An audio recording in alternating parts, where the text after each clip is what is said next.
Okay, I think it is 1:20 now. Can everybody hear me okay? I'm okay on the mic? Awesome.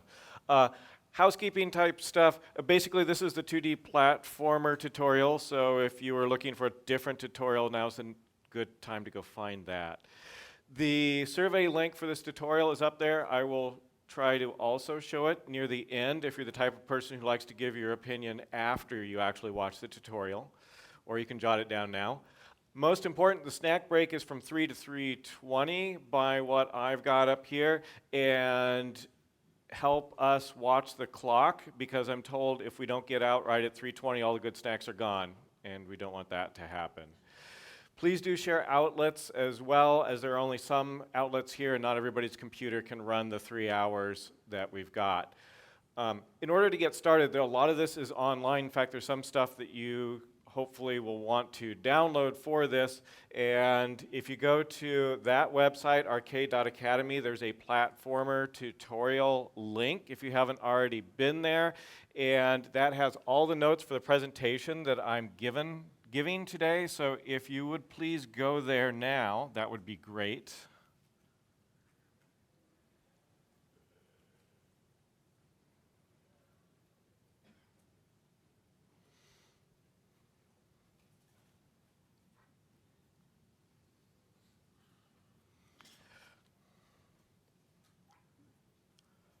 Okay, how are we doing? Anybody who need more time? Everybody got that link? Arcade.academy. And then once you are there, you should be able to see underneath the example code, there is a platformer tutorial right here. That link is the one that we want. So click on that link.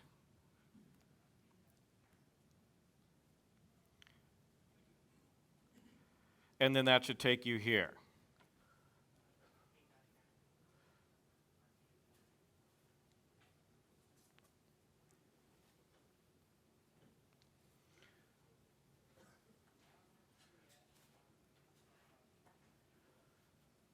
Okay, anybody need help finding this? And for the people that just came in, arcade.academy, if you go to arcade.academy, there's a platformer tutorial that has the example code and the download links on it. Okay, this particular tutorial, I'm going to work to make sure that everybody can get wired up a 2D platformer game using Python in the arcade library. The tutorial I've got divided up into multiple parts here, into a total of 9 different steps. And each one of these steps at the end of it has a blue note to it. And down here, like at the end, this note, basically, if you happen to get ahead or working a little bit ahead and you want to do further exploration, this has a lot of sideways areas that you can go in order to learn more. But I want to make sure that everybody gets at least through the core part. And once you've gotten through the core part, if there's extra time, take a look and explore some of those different areas, or you can work ahead too if you so desire. Our first step here that we're looking to do is basically make sure that you've got the library installed that you end up needing, and also that you've got the downloads, the supporting image files as well to get this up and going, and a basic window open on your screen. So the first step, I'm hoping that basically I'm looking for Python 3.6 or greater to be installed. I got the download link there, although I'm guessing here at a Python conference, hopefully most of you have Python installed. But I do need 3.6 or greater in order to get this to work. There's also a zip file with code, images, and sounds from this presentation. If you click on that and download it, you should be able to expand it into a zip file that'll look close to like that directory structure that what I've got there on the screen. And the images are from Kenny.nl. He's got a whole lot of really cool images available for doing 2D games that are license free, and it's pretty cool if you want to check out that stuff. Anyway, so the basic directory structure should look like that once you get it downloaded. And then you need the arcade library, 204 or greater. Everybody has different ways they like to manage libraries, but for most people, you should be able to type in pip install arcade on the command prompt, or you might need pip3 install arcade in order to download it.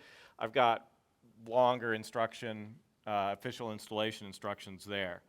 Once you have it downloaded, you should be able to open up a window with the code that we've got up here.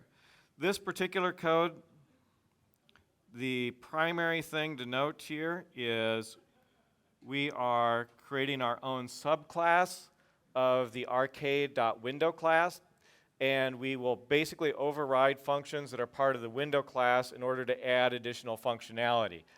There's not much functionality going on right now, but we want to make sure that we at least get everything downloaded and installed and can get a window to pop up on the screen. We're setting the background color right here.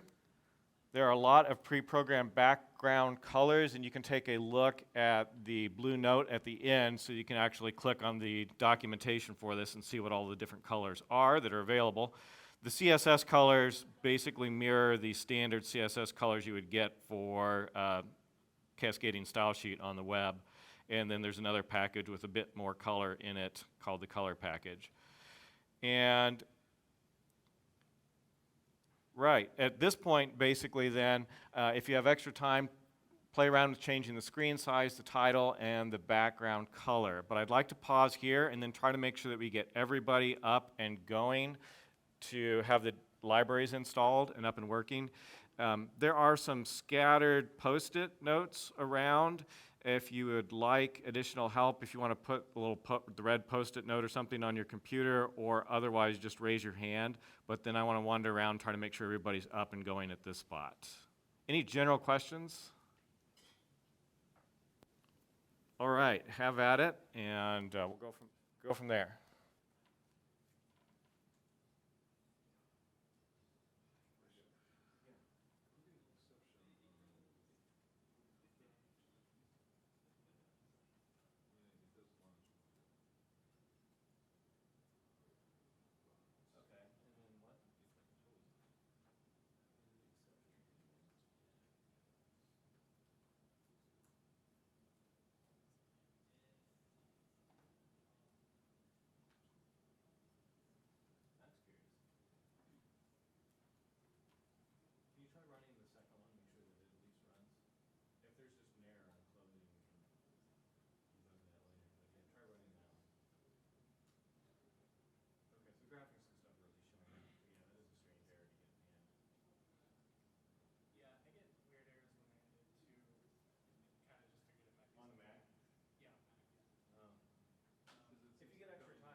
sure what's off because it does run on Linux, but I'm not sure why it's unhappily.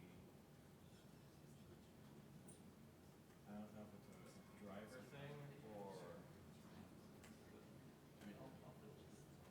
Okay, I'm sorry, I can't give you a quick answer on that.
Okay, I'm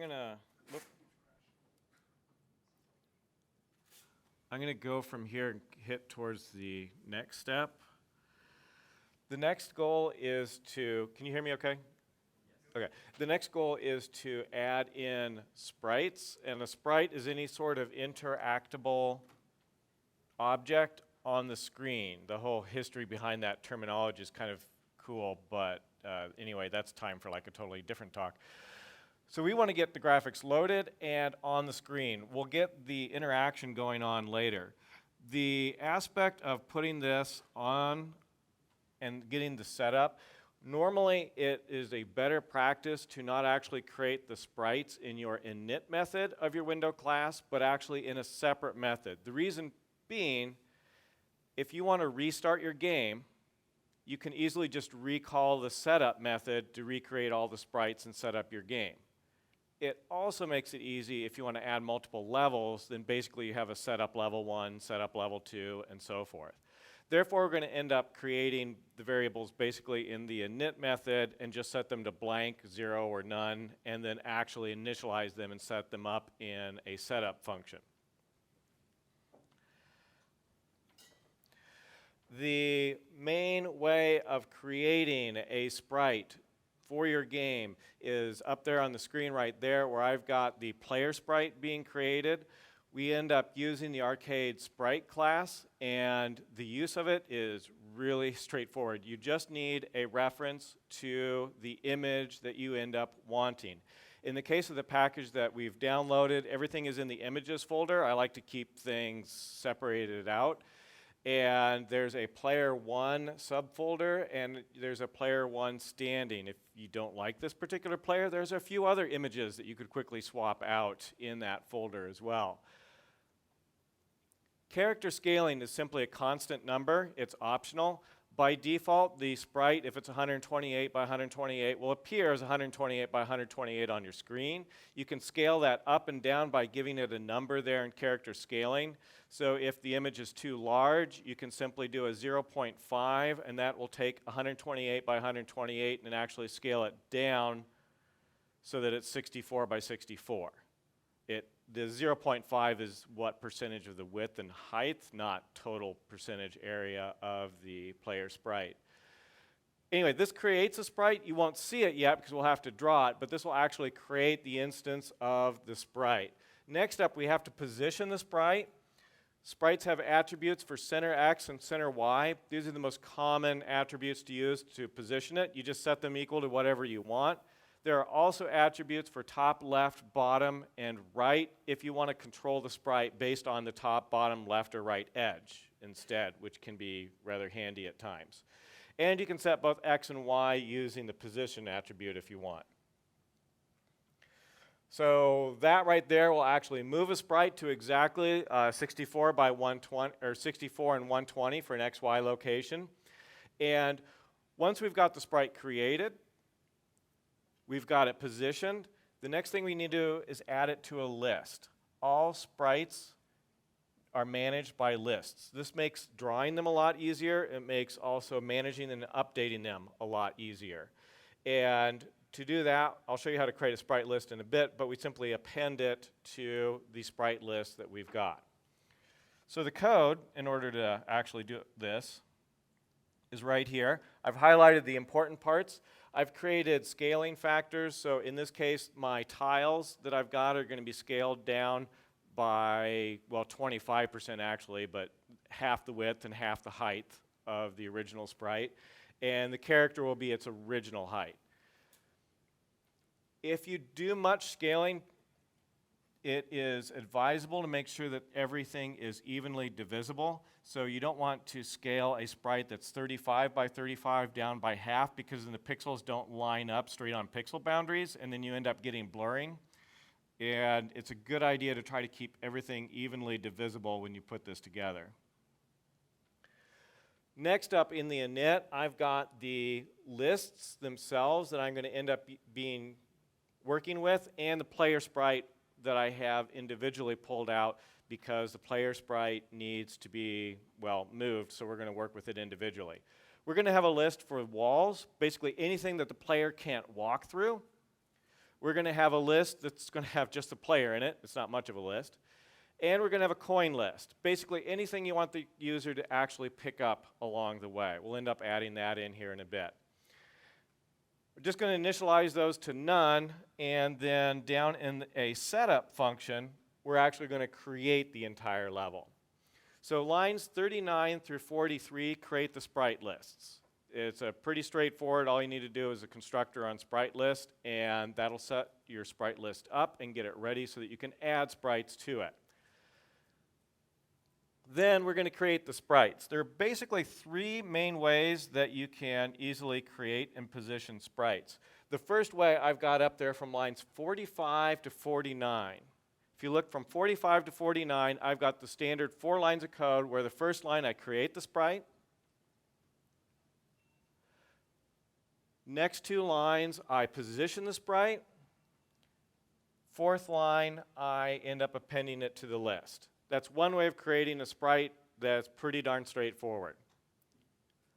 Another way of creating sprites, a whole set of them, is like from lines 51 to 57. You can easily create these sprites in a loop. And I've just simply used a for loop here. I'm going to set the x value going from 0 to 1250. And every 64 pixels, because my sprite's actually 64 by 64 once I scale it, every 64 pixels I'm going to put in a sprite, and I simply set the loop up that way, which is a whole lot more convenient than simply doing 4 lines for every single sprite you want if you want to create a border. And that will give you the basically bottom row of blocks that I've got for the example that I'm showing. The third and final way I'll show you right now on creating sprites is to actually list a set of coordinates and then add the sprites. So rather than 4 lines for each sprite that I create, I can do it in 1 line per sprite with a little bit of additional overhead. Line 61 through 63, I'm going to create sprites at those XY locations, so 512 and 96, 256 and 96, and 768 and 96. No idea why those aren't in numerical order, but I never noticed it before now. Then I'm just going to do a for loop, and I'm going to pull the individual sprites. I'm going to create the sprites, and then I'm going to pull the individual coordinates out of that coordinate list and simply add them. And those are 3 main ways of creating sprites. Once you've created the sprite, it does not automatically appear. We actually need to draw the sprites. So there's an onDraw method inside of your code that we want to go through all of the different sprite lists and draw it. The ordering does matter, so the first sprites that you draw will appear behind everything else. The last sprite you draw will end up appearing on top of whatever you've drawn before. So keep in mind the ordering on that if that particular what sprite appears in front is important. And that should give you basically that window that we've got up here for the graphics. Way up here. There we go. You shouldn't be able to move yet, which will be the next step. If you've got extra time, I would spend a little bit of extra time Adjusting the code, put sprites in new positions, search through those images folder and see what you can find, and practice placing those sprites in different locations. And then I'm just going to go around and make sure everybody's up and running for this point.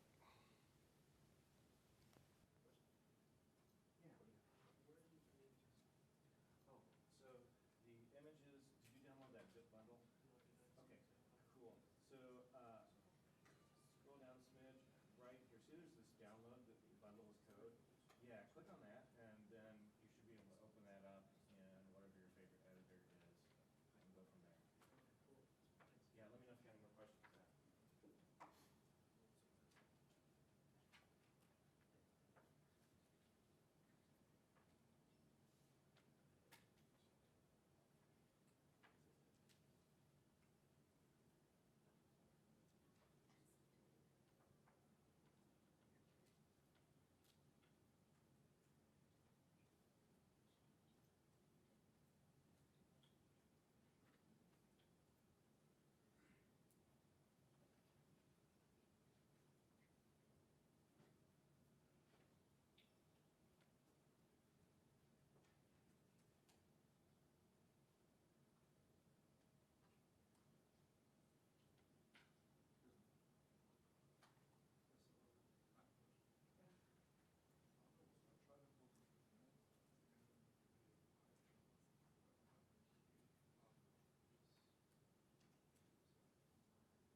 Oh, is that one? Yeah, it's not going to have much color to it. Actually, I would think it would at least have a different color to the back. I haven't froze that.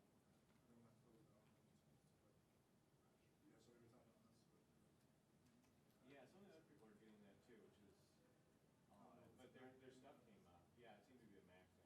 Click over here if you wouldn't mind. But you should get the blue screen. If you run program 2, what do you get?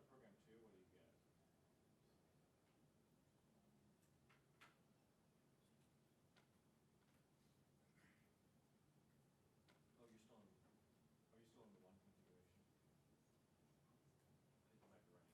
I think you might be running 1.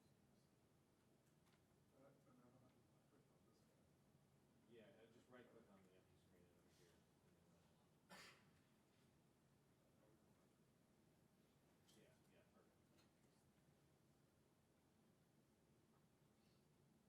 Oh yeah, you're not getting the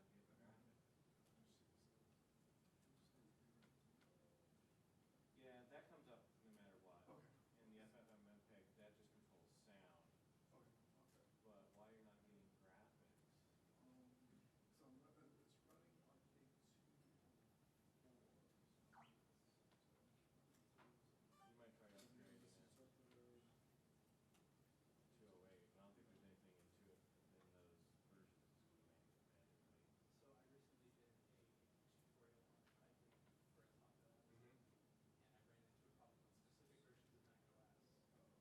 Specific versions of OpenGL, for some reason, tying it into a reverse. Specifically, when you try to update the display and try to flip the buffer, it doesn't go to the screen.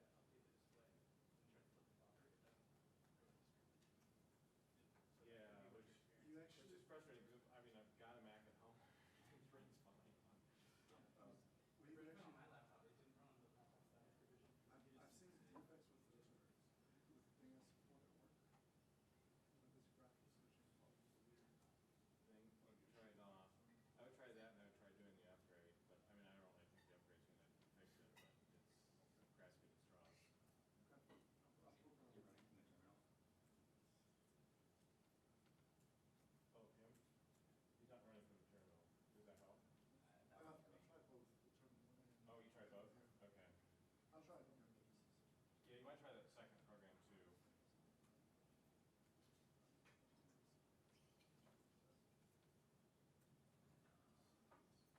What version of PyCon are you running? 3.7.2.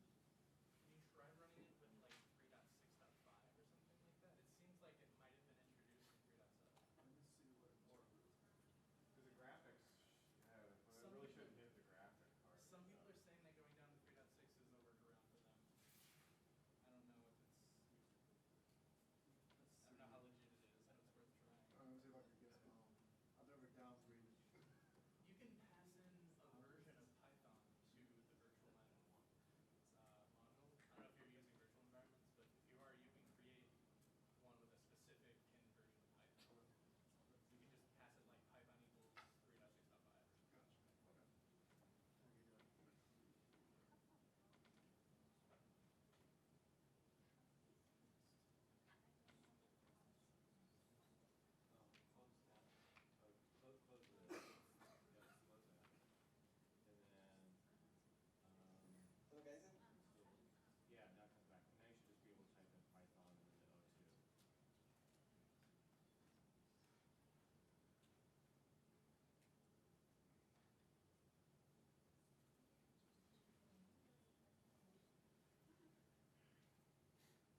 Homebrew.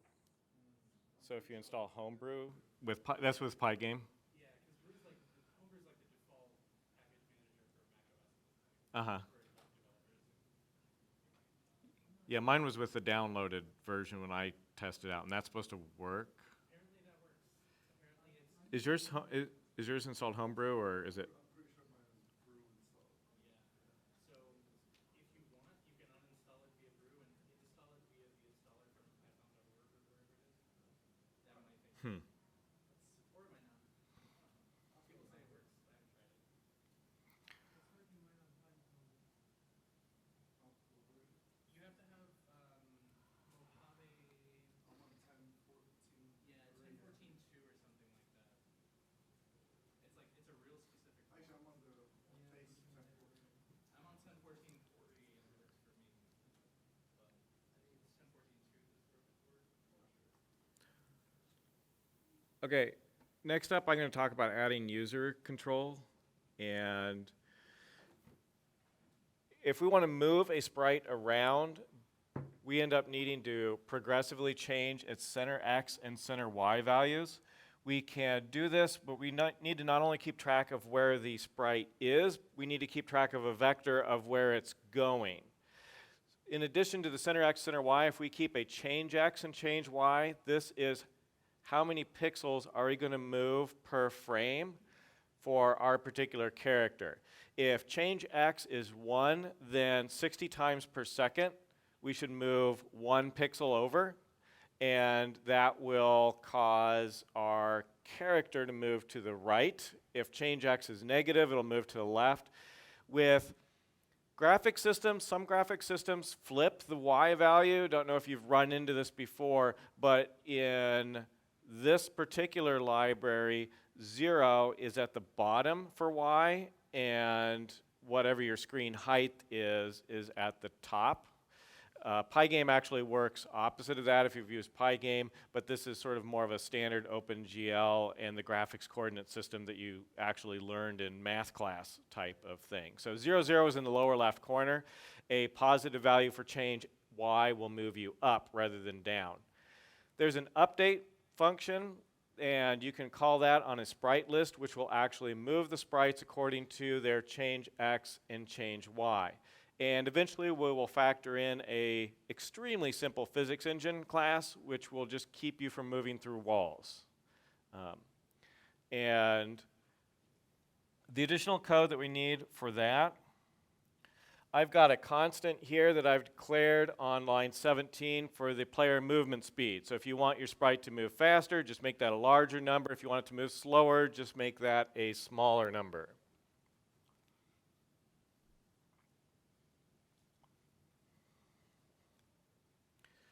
The next set of code that I've added in, I've created a very simple physics engine, and it takes 2 parameters. It takes the item that is moving, which in this case will be our player sprite, and then it takes the list of things that you can't move through, which will be the wall list in this case. If you want to move other items like enemies or that type of thing, then you can create physics engines for them as well. You're not limited to one simple physics engine. You can have one for each item that's actually moving. This simple physics engine will actually update the player's location and prevent the player from moving through walls. So we put that inside of the setup function here. Then we need to respond to keystrokes if the player is moving by the keyboard. And in this case, there are 2 events for the keystroke. If you're not used to working with game type of work, you might think of hitting the key as one event, but there's actually 2 events. One is when you press the key down. The other event is when you let the key up. This will basically change our change X and change Y depending upon what key you hit. The up, down, left, and right correspond to the arrow keys on the keyboard, and the W, S, A, D respond to those characters, just depending upon which you prefer to move your item around. This will actually work with both. And when you let up the key, then it will actually set the player's velocity back to 0.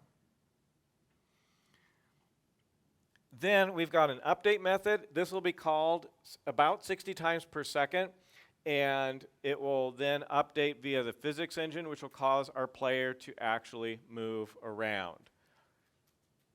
Delta time, if you want to take it into account, is the time that it took since the last time we actually called this function. It should be about 1/60th of a second by default, but you can actually then adjust how fast the player moves if you want. If there's a system slowdown, then the player can actually keep moving at the normal speed if you want to take into account delta time. In this case, we don't, and most of the time we're pretty reliably being called every 1/60th of a second. So with that, you should be able to move the player around the keyboard, or around the map, and you should be able to not run through boxes. If you're curious, there's a better move by keyboard example, which is a little bit more complex, but responds to the keystrokes better than the simple example that I've got up there right now. So work, if you could, at making sure that your character moves around by keyboard, and give me a shout if it's not moving around.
Okay.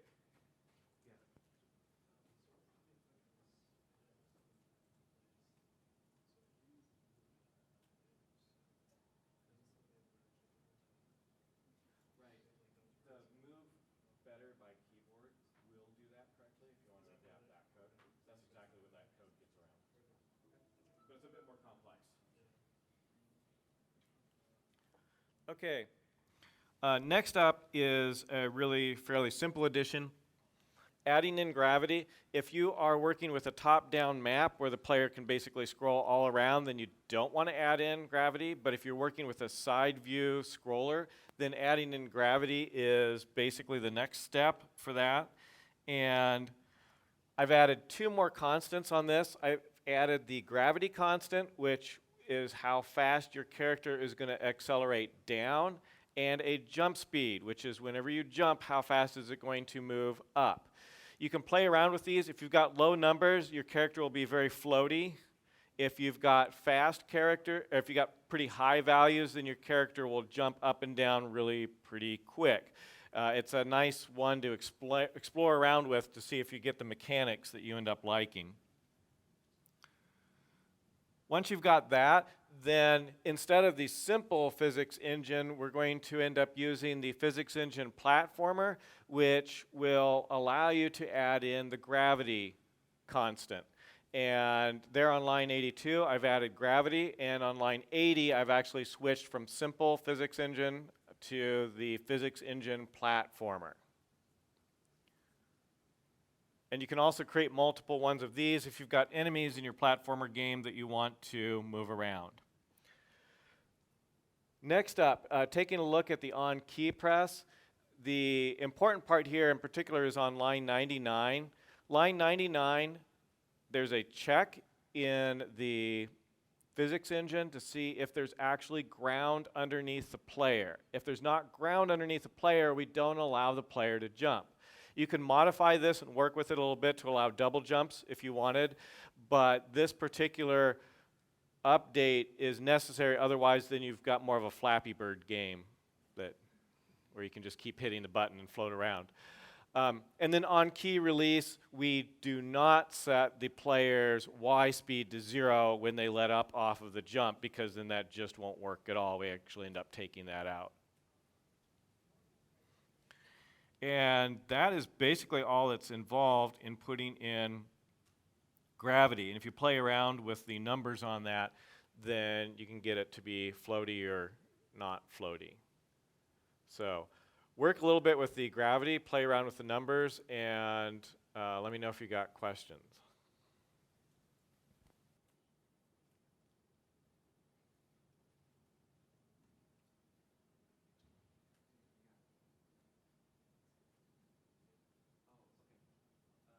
So just move your player up. Your player is basically starting in the middle of the wall. So, yeah, go to, oh no, close it out. And then use your editor to edit the program. And then, yeah, see where it's 106? Make it like 120 so that the player's not in the middle of the wall. Yeah, try that. Save it, and then run that program again. Now, there you go. Cool.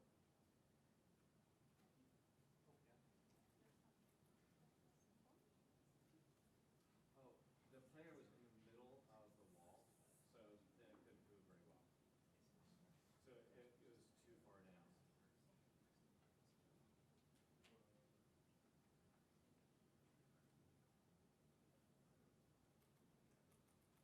So scroll down.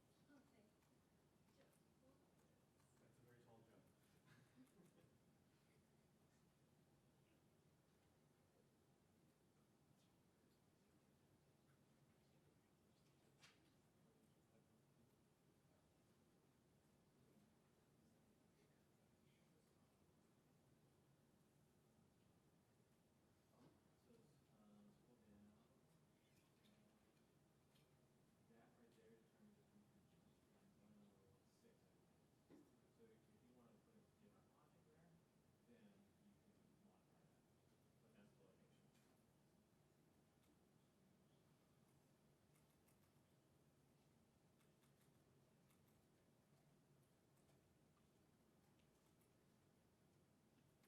location. You have a blue screen. Oh, how did you leave it? Just uninstalled it, delete that 6.8. So downgrading to 3.6 works. Yeah, 368. I would not have expected that to work. So now it's So did you install it via brew or via download? via download.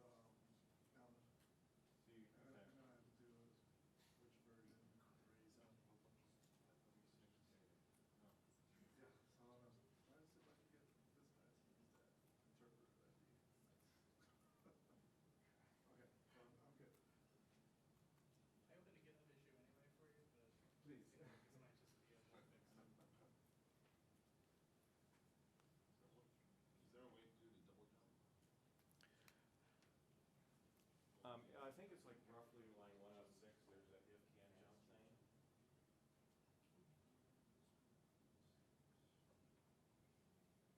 A little bit up from that. The if can jump, basically right line right up here. You need to keep a counter so that when the counters, Okay, yeah, I got it. yeah, and then you go from there. Okay, got it.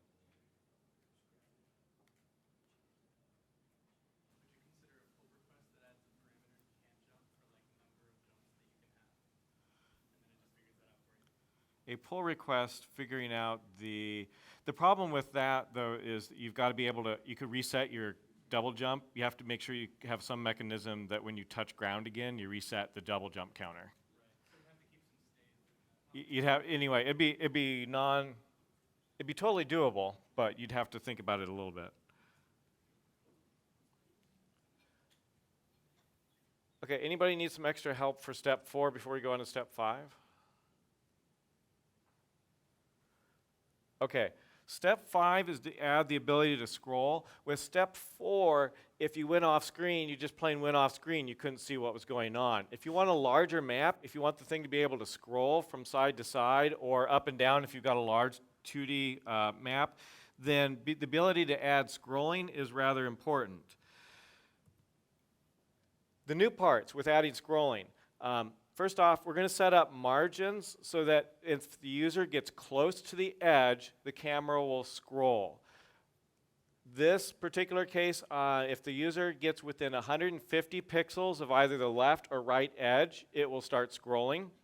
You can up that or downgrade that depending upon how you like it. The bottom viewport margin is 50 in this particular example, which works okay for platformers, although actually 50 is a little bit low. If you're up high and then you try jumping down, you won't really be able to see what's down below you very well, so you might want that to be a bit higher. Again, that's totally what you end up wanting. And the top viewport margin basically then covers the top. We need to keep track of how far we've scrolled. In this case, I've created two variables, view bottom and view left. This is basically the lower left corner of your particular screen. So that if I've got a huge map like this, whoa, that's a big pen, hold on. So if I've got a really big map like this, and I am not drunk, honestly, then you might have a screen that only shows this part. The view left and view bottom is going to be what point is this? This would be 0, 0. And then this would be like 200. 0. I don't think turning off the mic helped there at all. Anyway, we want to be able to scroll this smaller window around. View left and view bottom are going to be your lower left corner of where that is.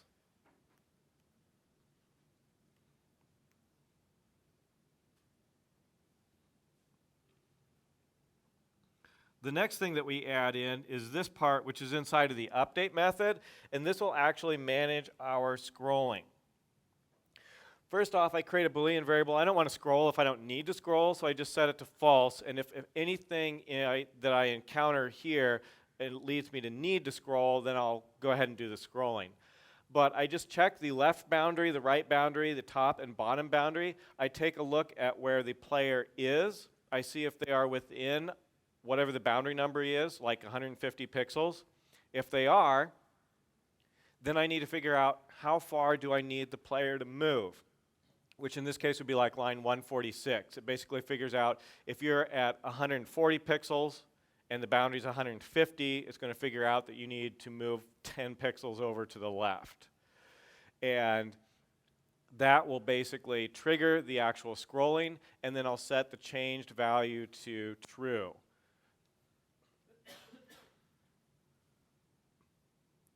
Then, if I actually need to scroll on line 167, I will go ahead and do the scrolling. Line 170 and 171 are rather important. You can actually set a viewport where you don't have the people line up on individual pixels, but it looks terrible. The computer trying to figure out how to draw a pixel at 1.5 pixels, it sort of blurs it and tries to do its best guess. We really want to make sure that every pixel on the window lines up with an actual pixel on the screen. Therefore, in line 170 and 171, we go ahead and convert it to an integer. Then the key command here, we set viewport. We set the left side of the screen, we set the right side of the screen, we set the bottom, and we set the top. You can actually stretch the screen out larger. You can compress the screen if you want, but this will keep the screen according to the screen width and screen height dimensions in the particular example we've got here, but it will allow us to scroll around the screen. Most of the time when I end up doing games, this logic is pretty well left unchanged, and all you end up needing to do is managing the viewport boundaries. But this should allow you to create a much larger world and scroll around in it for your particular game. So if you want to make sure that you've got that up and going, and give me a shout if you've got any questions on getting it working, that would be great.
basically the scaling and whatnot, it just doesn't end up lining up on a pixel boundary. That's what you got to spend some time making sure that, yeah, that they end up lining on pixel boundaries.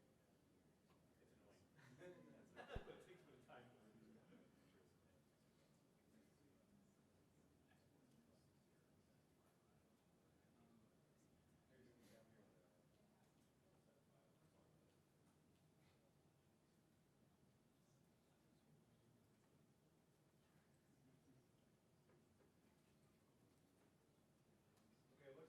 Scrolling is a pretty easy addition. Anybody have extra questions or need more time for scrolling?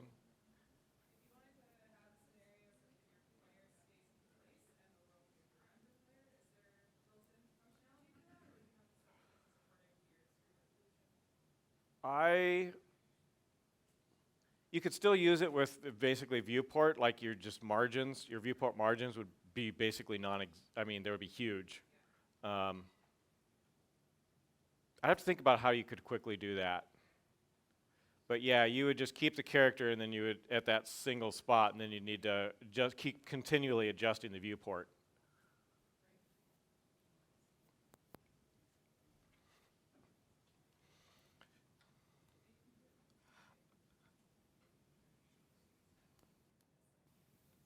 Okay, next up, basically jumping around is all great, but we kind of want to end up adding some sort of coins and sound to this for you to be able to pick up. You could do coins, gems, keys, whatnot. And in order to do that, basically we've got two things. We need to be able to figure out how to work with sound. Number two, we need to figure out how to work with another list and figure out when we've actually collided with a coin, because we're not going to let the physics engine manage that for us.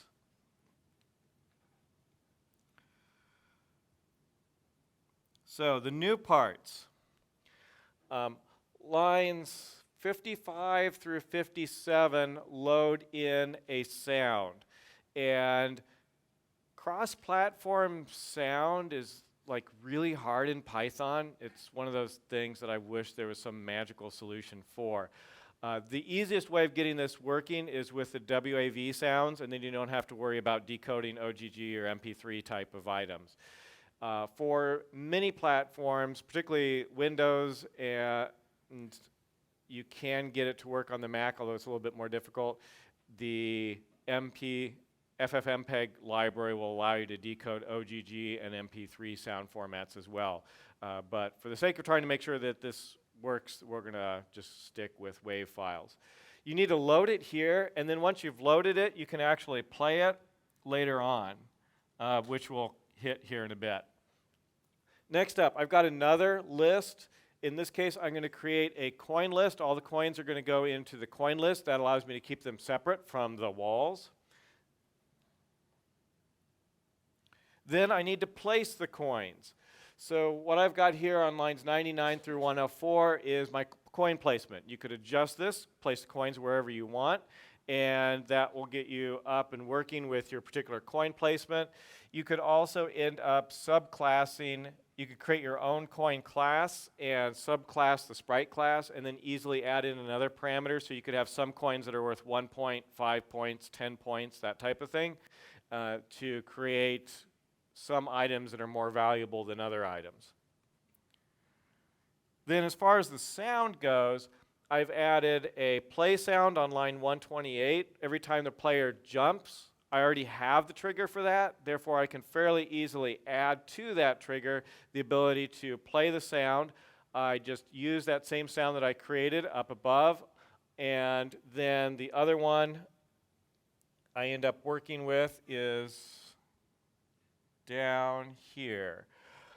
I am playing the sound on line 158 when I figure out that I've run into a coin. How do I end up figuring out that I've run into a coin? There's a function on line 150. There's a arcade check for collision with list. This allows me to take a particular sprite as the first parameter. As the second parameter, I can take a list of sprites. It will then give me a list back of every single sprite that I am actually in contact with. Most of the time, this will be an empty list. You will still get a list back. It will simply be an empty list. And then I can loop through each coin that I hit and process it. Therefore, I'm doing that on line 254, so I've got my list of coins that I hit on line 50 in coin hit list. I loop through each coin that I hit on line 154, and line 156 will actually remove it from all lists that exist. It basically destroys that coin. And then I go ahead and play a sound.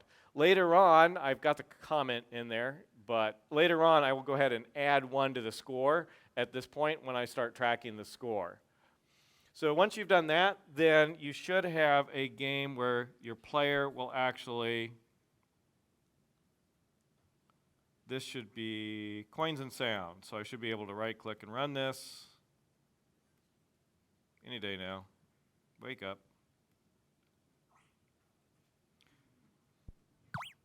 Right, so once you get sound effects going in, your game is like 100% better, definitely. There are some other sounds in there as well.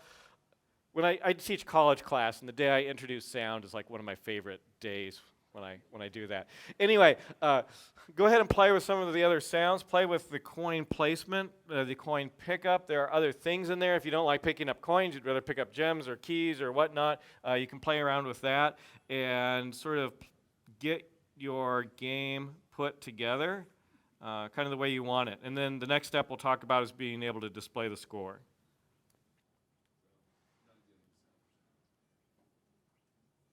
Is it airing out or is it just no sound?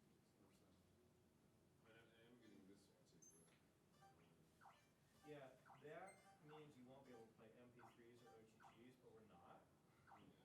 So theoretically, the sound should work. Is your other button running?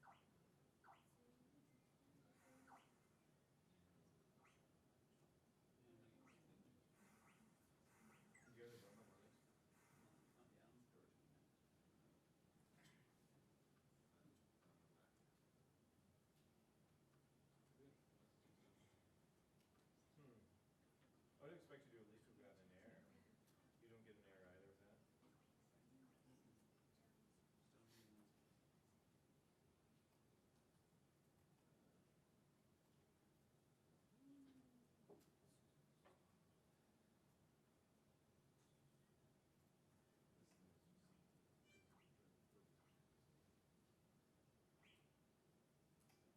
Yeah, I don't have a quick answer on that one. Although I wouldn't mind if you want to do a bug report with the particular versions of stuff that you're working with. That would be most helpful.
Figure out it?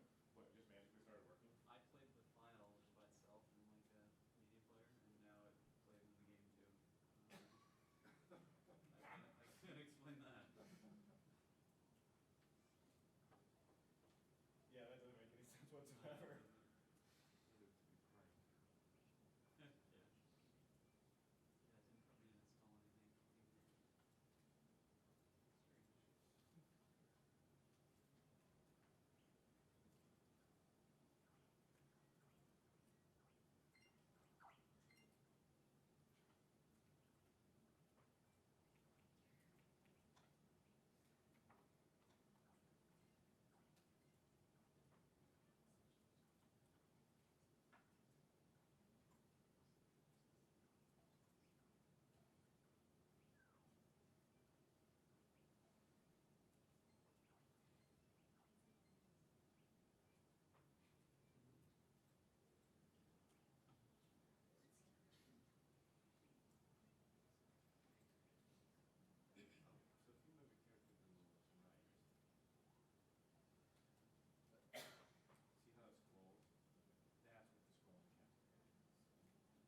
Okay, next up, talk about how to get something to actually move around the screen with you. And this is particularly useful if you want to display the score, how many lives a person has left, if you want to keep a frame, any sort of stat that you want to actually have move around with the player.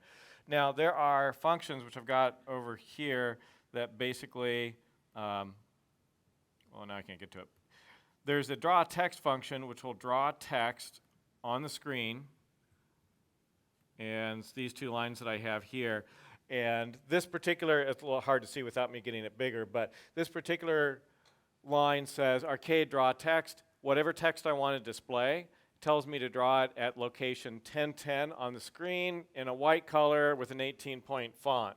And if I do that, when I actually run the game, it works fine at the start. But then as I move, the score actually scrolls with the rest of the screen instead of staying where I want it. It is a pretty easy fix in order to get anything to have a solid position on the screen. In order to do that, switch back to the easier to read version. In order to do that, you need to add in the viewport margin. And that's a key point here, where I've got the location that I want the text to appear, an X of 10, I then add in view left, so that if I scroll to the left or right, it will adjust that 10 based on it. And likewise here, I add in the view bottom, so as I go up and down, it will move the text and keep it at a relative location of 1010. And that'll allow your score to basically scroll around with it. The other important parts of this particular example, up here in setup, I set the score equal to 0. Then further on down,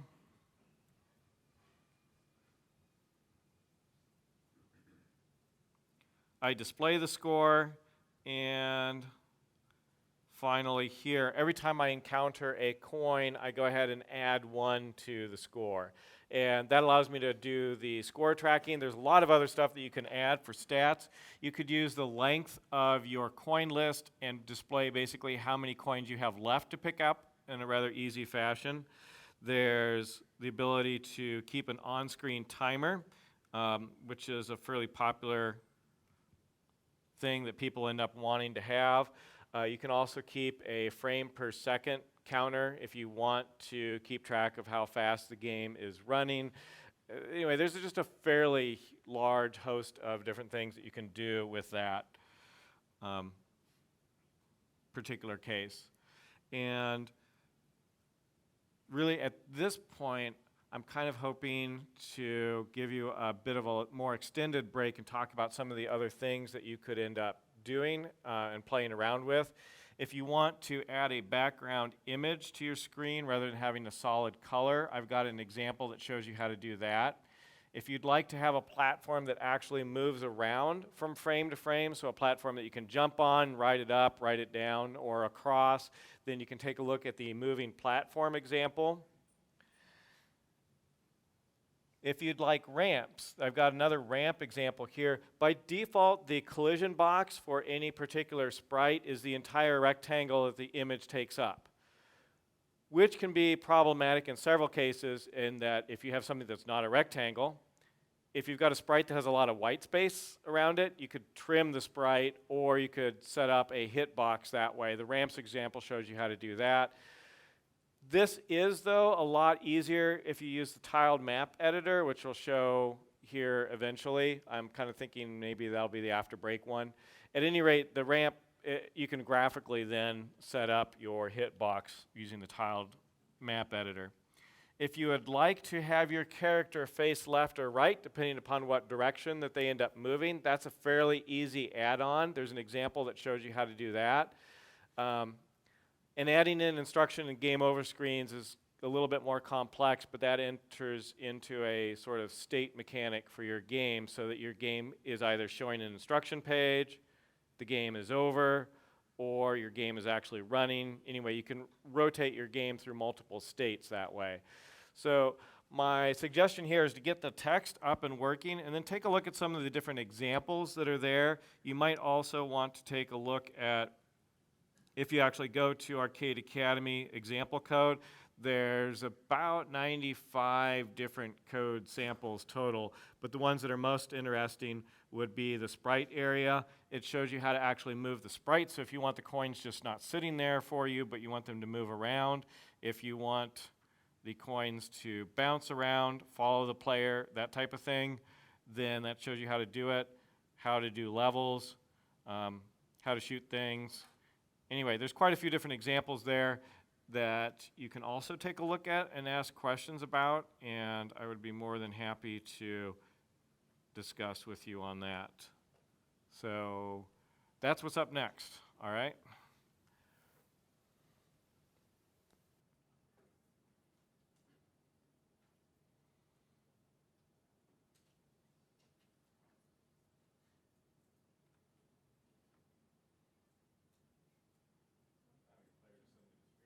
I'm just trying to play catch up right now.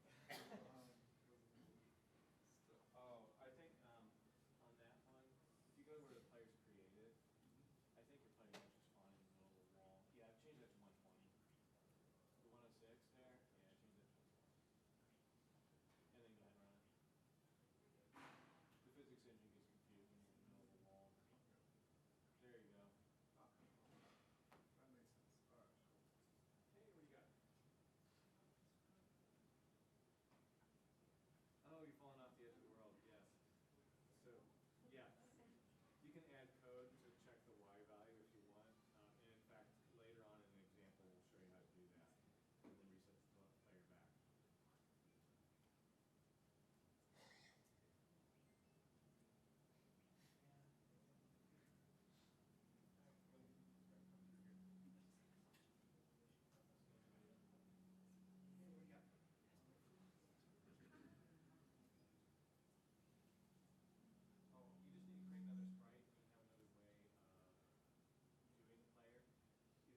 All right.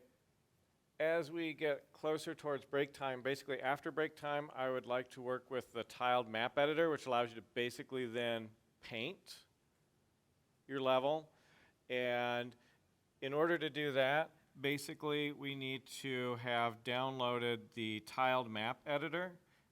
And if you go down to the step 8 for the use map editor program, if before break or during break, if it takes a little extra time, if you go to the tiled map editor and make sure you have that installed right there,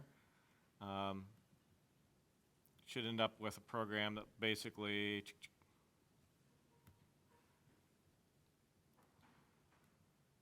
tiled map editor, and you can download it up there. Make sure you have that up and working on your particular on your computer. And then the other thing is, if you have 8 examples instead of 9 examples, I added a 9th example later on. You might want to re-download files. There's the 9th example and map files that go along with that that might be useful to have as well. So if you have 8 examples, you might want to re-download those image files and the example code and get that last 9th example and have that ready by the end of break. So the tiled map editor, and make sure you've got 9 examples, and you got like about 7 minutes or so before break time starts, and we don't want to miss out on snacks. So make sure you got plenty of time for that. Mm-hmm.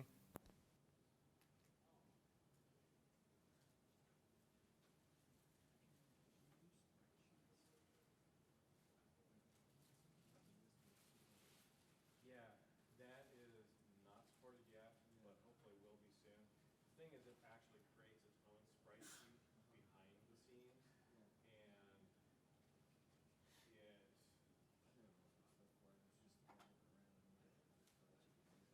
yeah, I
And as a time check, it is 2:59. We will reconvene with the map editor at 3:20. So you might want to now take your break. Sent you a pull request for Delta. Awesome.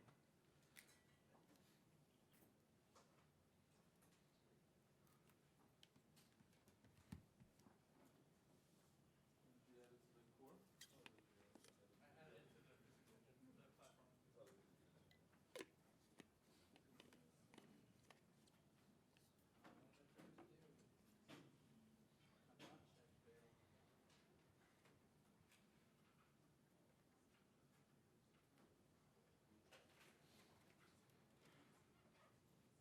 Okay, so the app video checked me, but I don't think it's my fault. Oh, I keep trying to turn that stupid thing on. I see. Yeah. OpenGL and AppVeyor don't get along. Oh, I see. Okay. So yeah, don't worry about its failure. So, I'm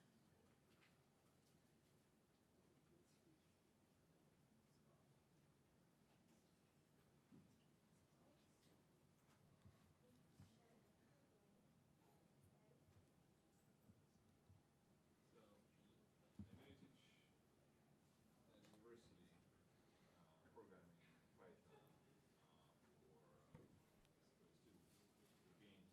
Is there an open curriculum that you have? Yeah, if you go.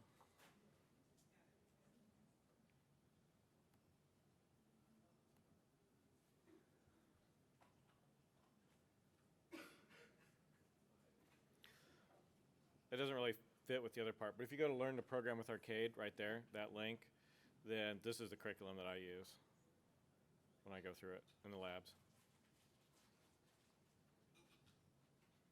And it's on GitHub too, so. And you mentioned that the history to Sprites, their article. To what? You remember in the beginning of you said.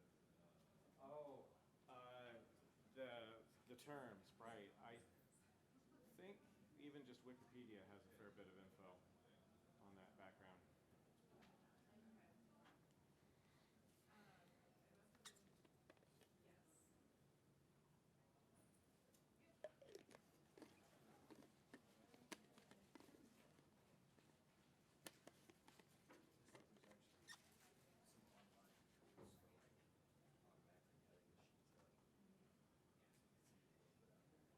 I've seen some Sprite sheets that are just really, really complex how they pack everything. Yeah, because it's kind of like you can do it by size. If it's in a grid. If it's in a grid, what you can column rows, but a lot of them are just like changing. And I don't think there's, I've seen different people use different formats for how to lift the Sprite into the specified coordinates. It doesn't seem to be a very universal standard yet for that. Are you planning on being here for the sprint?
Day one only. Day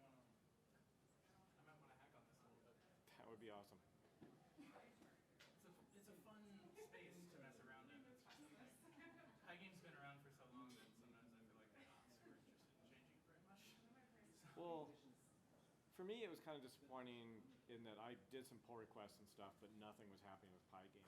And then it was very much a Python 2. I mean, they didn't use new Python 3 things, which I get. There's a lot of backwards compatibility. And then there's weird, just language things that I would have to explain to students.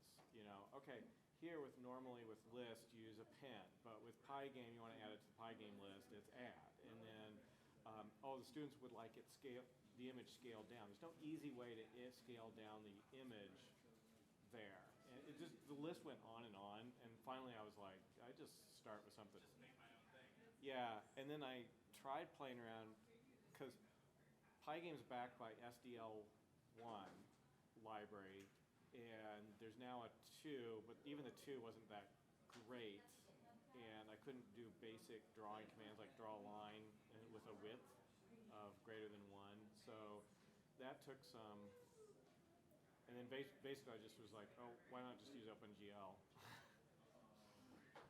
would like, what I ideally would like out of a platform like this is to not, like, one of Pygame's problems, I think, as you mentioned, is that they're so focused on maintaining backward compatibility that they're afraid to do anything new, or they don't want to, like, accept new pull requests. I would like for the opposite to be true. I would like for at least over a major version bump or something like that to not be particularly worried about breaking backwards compatibility in favor of doing things like that. That's generally how I work, and the idea that somebody doesn't want to fix a bug because people rely on that bug is completely mind-blowing to me, especially in like a game. Yeah, I get both sides of it. For the education, if you're using this for education, just simple, better naming conventions that are more consistent really help out a lot. And then it's been nice with type hinting and some other items with the newer editors with students to allow them to catch errors that they wouldn't have easily otherwise caught. And simple quality of life improvements like F strings and stuff like that just make general Python version better anyway. So Python 3.6 at least is what I want to use at this point. Yeah, the F strings. I'll try to use F strings in Python 2. The F strings are big for me. I just hate concatenating strings.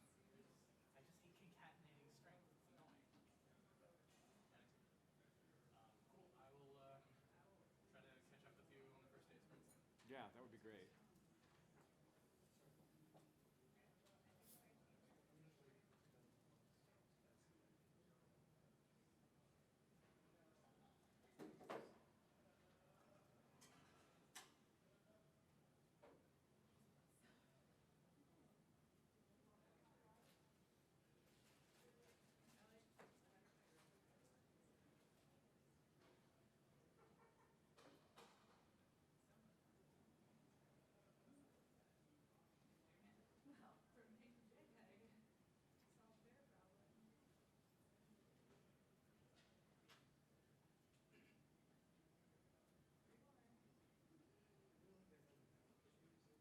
Well, from Big JPEG, solve their problem.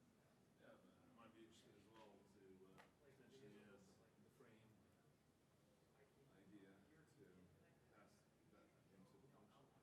Yeah, I could see doing that just on a default basis. That would be pretty useful.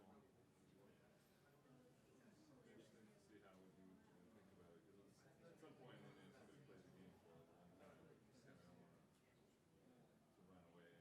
So, but at the same time, somebody's calculating you know, reset it. I mean, you usually add a reset function in there. Criminy, what's the biggest int normally goes with on Python? It's a huge number, though.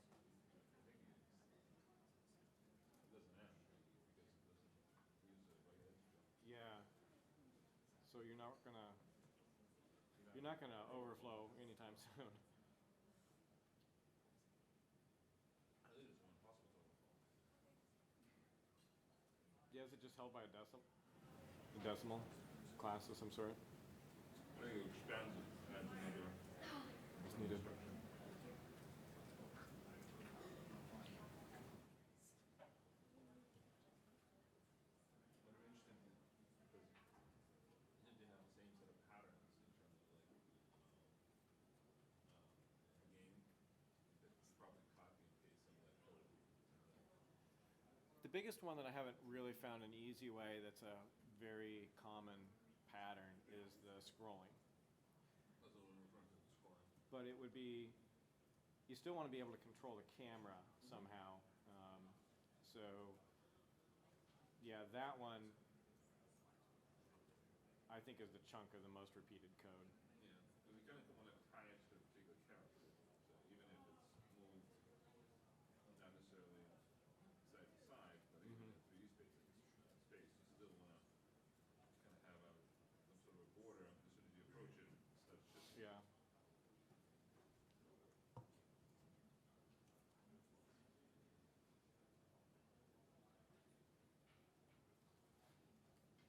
So was the intention for Arcade just an educational tool, or was there other? I've seen some pretty decent 2D games made out of it by people. I mean, it's not advanced as a regular game engine, but I'd like to see it developed into a lot more potential, quite frankly.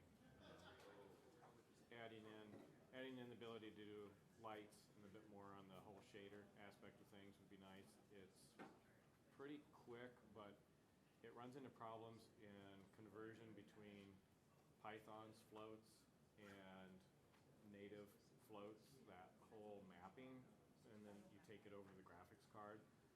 That's a big time crunch that I would really like to figure out something better on. I think that's really the exception that I'm getting. Some sort of float conversion. Yeah, basically right now it uses NumPy to do the native transfer over to the graphics card, and it's not fast moving numbers from a regular Python number to a NumPy number. I mean, it's, one number's not bad, but if you're doing thousands, 60 times per second, then you start noticing the difference. Kind of get the native. If you don't move them at all, then it's like super fast.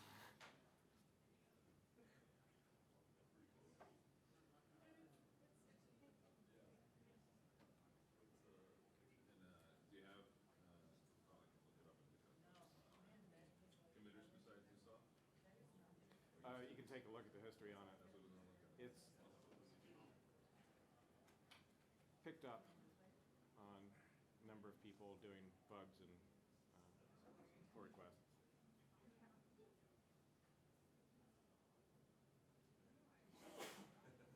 Okay, so you just need to. Don't hit you with this.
Yeah, it uses PyTest.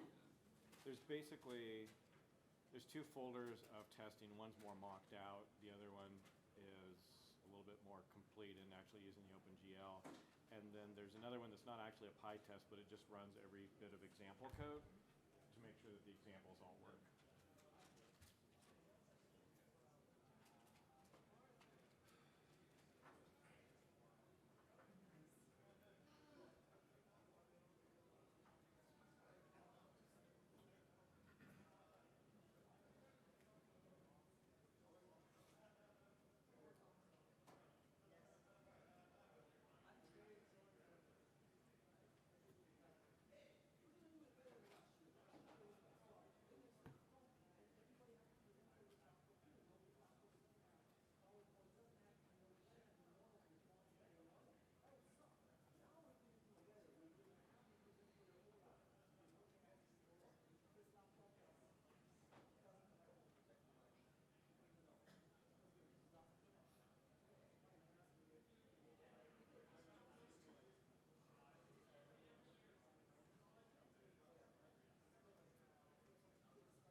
change y would be less than 0 if the player's moving down.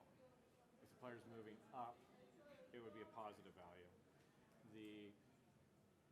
For instance, in the examples too, the actual center y can easily be off the screen and down, like if you end up walking off the edge and falling off the end of the world.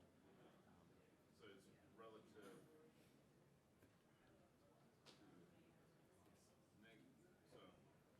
so let's say I jump. Mm-hmm. You start increasing. 1, 2, 3, 4. Yeah, basically when you jump, your change y starts out at a pretty high value, and then as you get to the top of your arc, it's 0.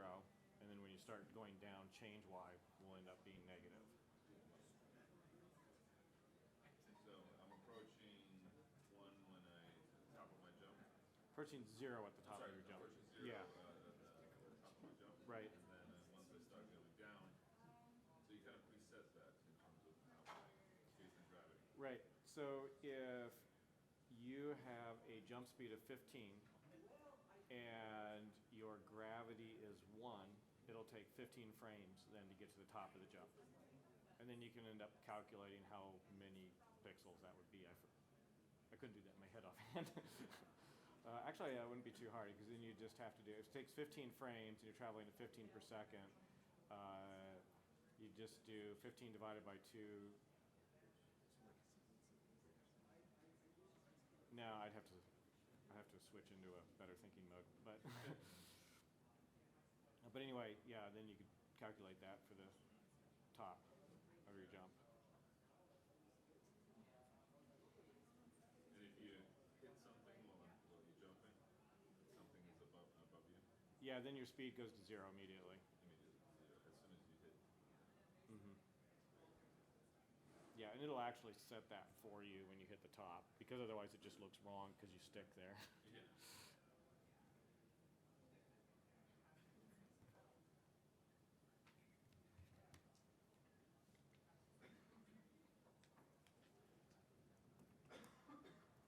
So when you hit the bottom, you get reset.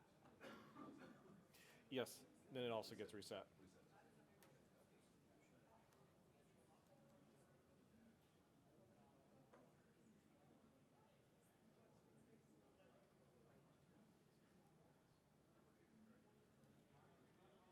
How does that work if you don't have gravity? I don't think I have to look again, but I don't think your speed changes at all. And you just simply don't go through the item. It just keeps resetting you back.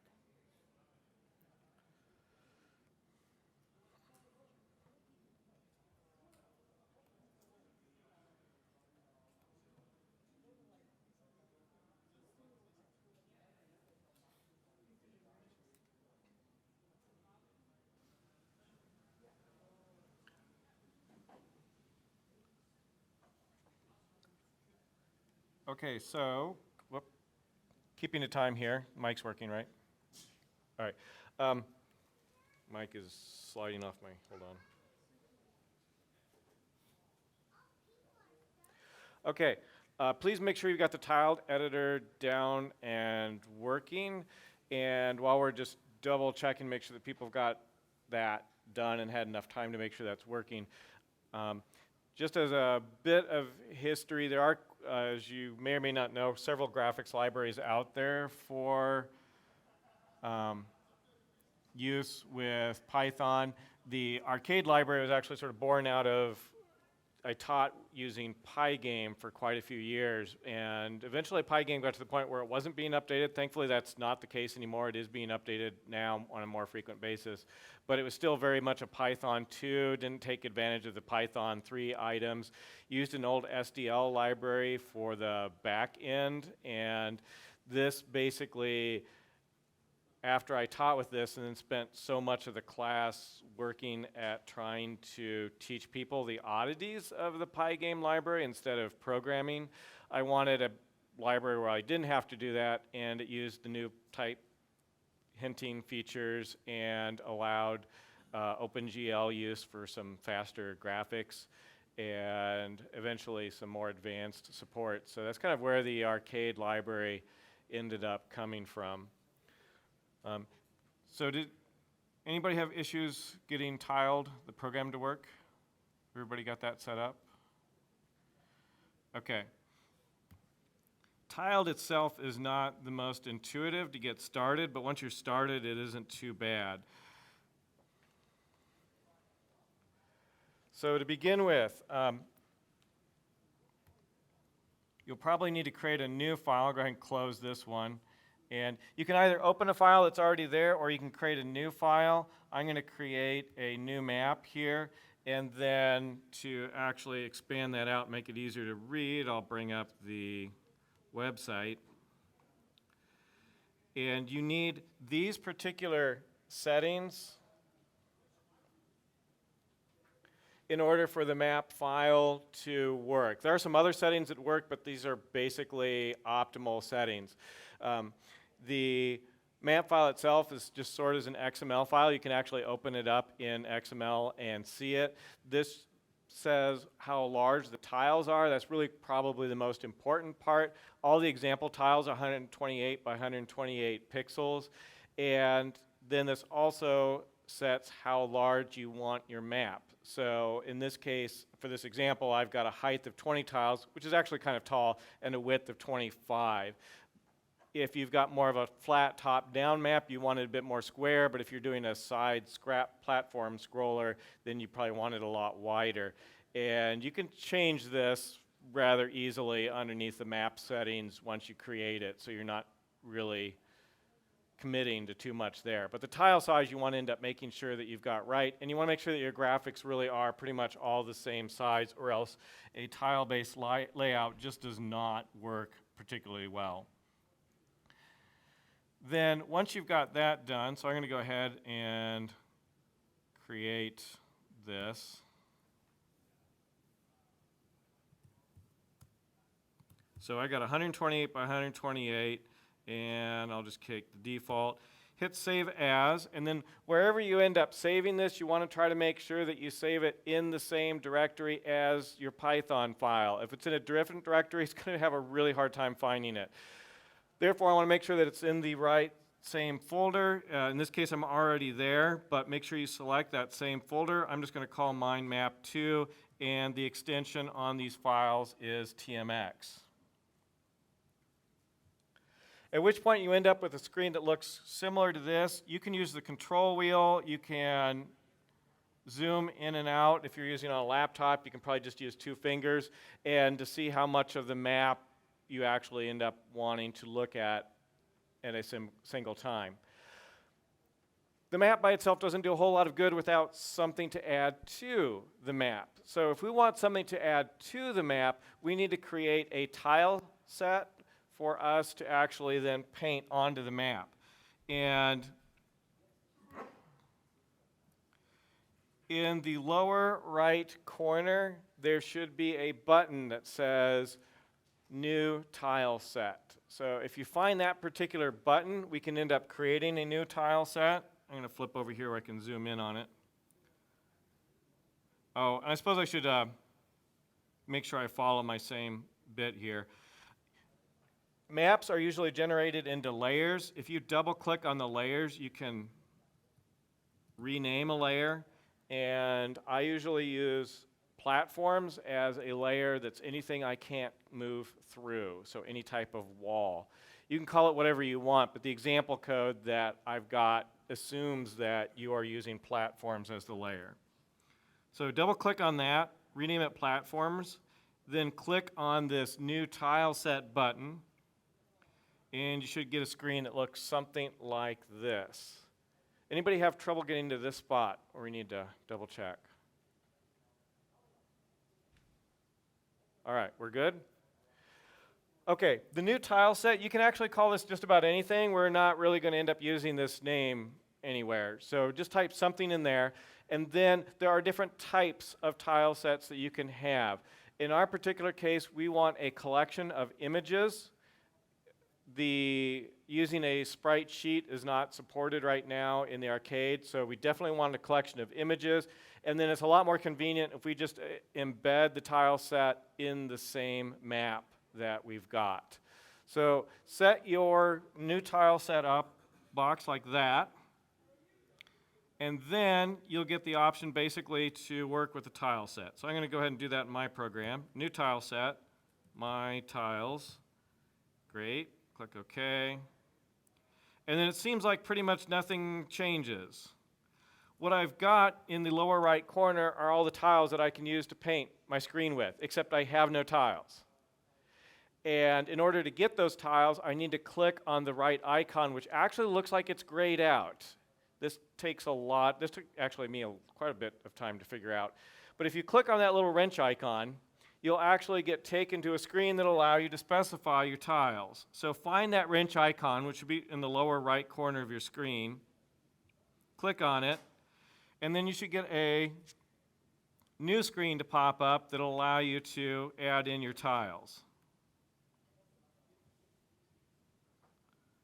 Looking something like this. Once you've got that set up, we need to hit the plus button. So these are basically two kind of hidden buttons that you just have to magically know to hit. You hit the plus button, and then you can add in tiles. And then you can find the images and add all of those images into your particular tile set. So I'm going to go back over here. I'm going to hit the plus button. I'm going to go into the images folder for my particular examples. Let's see, examples, platformer tutorial, images. And I've got multiple directories. The first directory that I want to add in is the tiles directory, so I'm going to double click on it. You should be able to quickly select every single tile there so you don't have to individually add them, which would get really monotonous, by hitting Control A or whatever the equivalent is with the Mac. This should select all of the different tiles, and then you can click Open on that. And I also usually hit the plus button, go to the directory with the items, and select all of those and click Open. You should then get a tile set with all sorts of tiles that you can actually end up drawing your particular map with. So go ahead and do that, and let me know if you have any problems getting this set up.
finish this, see if that, I don't know why it's taking so long to compute the basic requirement.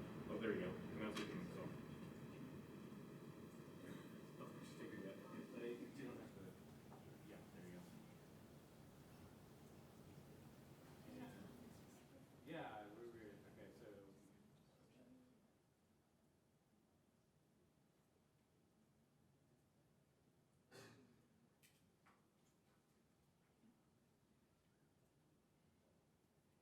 Okay, cool, hopefully that works.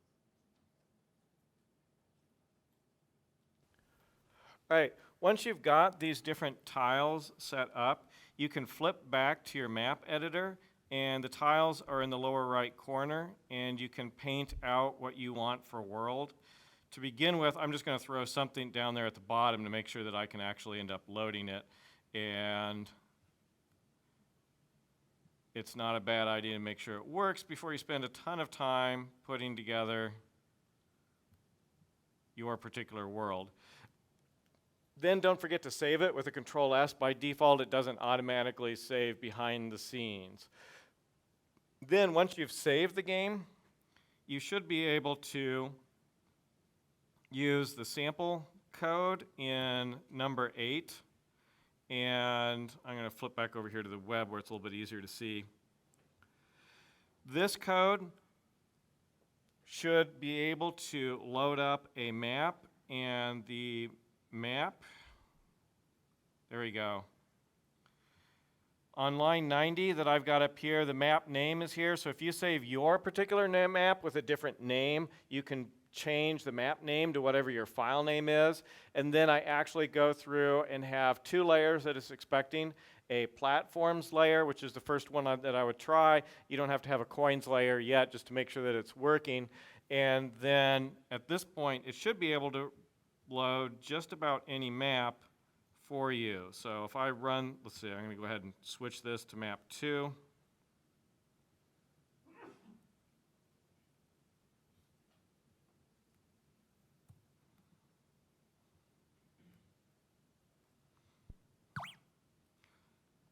And then you can see if it works. So try to get to the point where you're at least loading the map, and if you've got the map loading, then you can expand it out. Don't put coins in the map quite yet. I'll show you how to separate out the coin layer here separately. But put in the platforms that you want and make sure that that's working, and let me know if it's not.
Okay, if you've got this working, next step, if you haven't done it already, is you can add in additional layers. If you right-click on the layer over here, you can select a new tile layer, and then I'm going to create one here called coins. That'll allow you to add separately things to pick up.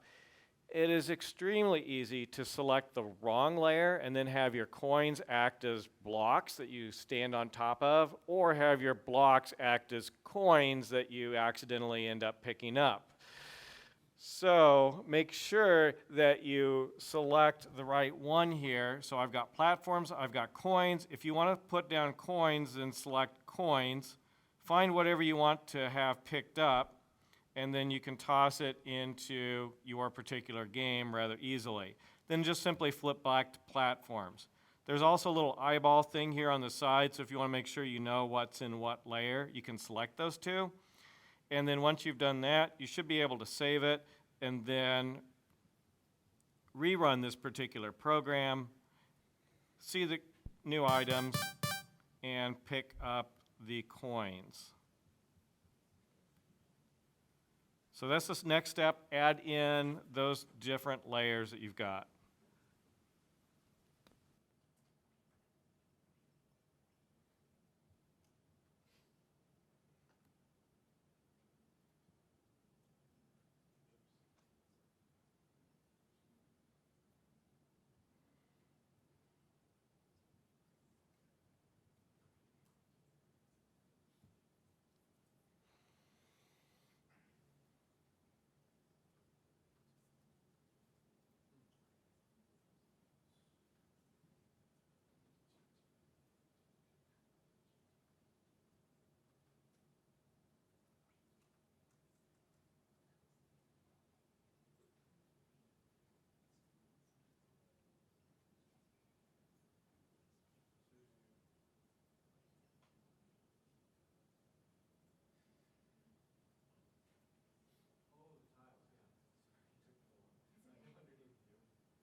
takes a little bit of extra code to do that, but it's not too hard. No, I get it. So basically, it's layer based. It's not. Right. It's not tile based. Yeah, do it based on the layer, because then it allows you to do almost any graphics for the same Kind of behavior. behavior. Yeah. And the other thing is that I've noticed is that, like for example, some tiles you can have them partially painted, but they seem to be acting like a full tile. Oh, yeah, I'll talk about that here right now. Okay, a couple things that you can add in to your particular map. If you go underneath the map menu, there's also a map properties. So underneath the map menu, there's a map properties, and you can specify the background color that you want for your map with that. So I am clicking on map properties. There's a background color, and you can click this and just do whatever particular color you want. Although keep in mind, when you do the color picker, by default, it has things as dark as possible, so no matter what I'm over, it's actually still black. You need to grab this side thing and pull it up, and then get your color. And now, finally, I've got my color. So I can get whatever I want for a background color. I'm gonna make this a bit more pale. Awesome. And now you've got your background color set for the map. The other thing that is really useful is if you've got a particular tile and you don't want it to act like a huge rectangle, such as I've got ramps in here, I can go to the tile editor. I can click on the tile that I want, and then over here, it helps if I zoom in. Over here on the right side, you can draw a polygon that will act as your hitbox for that particular tile. Zoom out. Whoop.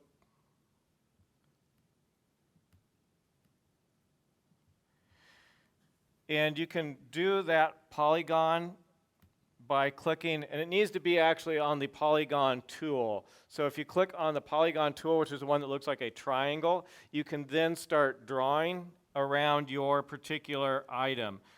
If you hold down the control key, it'll actually snap you into a corner.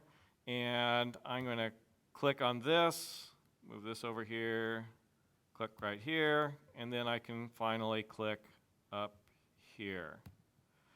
Now this will actually act as a ramp. You can put a hitbox around the coin so that you don't actually have to you actually have to touch the coin. These particular items right here, where you just have part of the item being as a tile, if you put again, you need to use a polygon around it, but if you click on this and draw yourself a box around it, then that bottom part you won't actually hit. You'll move through it instead. And once you get your tile set up with all of these different oddities, like this has got a bit of an undercurrent, underslope on it, then your hit collisions will work way better.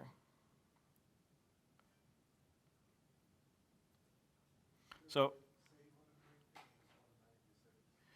yeah, basically, as soon as you do that shape, it just saves it, but you do have to save the entire file, so don't forget to hit File Save. And then it should just plain work from that point. So give that a try too.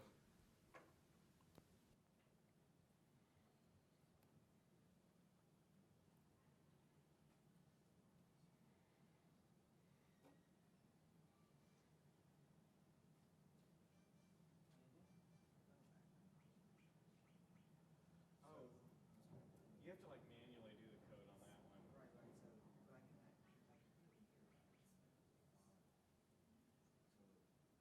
I'm assuming. Yeah, that doesn't happen automatically.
basically just draw it first and then draw all your other stuff. But yeah, if you have multiple layers, then you can adjust the X value. And it's not too hard to do.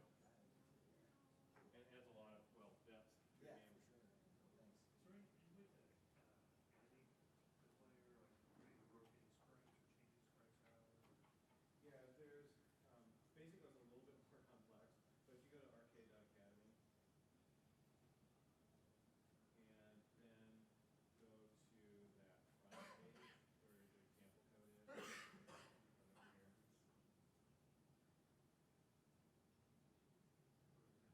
Yeah, go to example code. And then there's, scroll down, there's an example for animation layers. So down.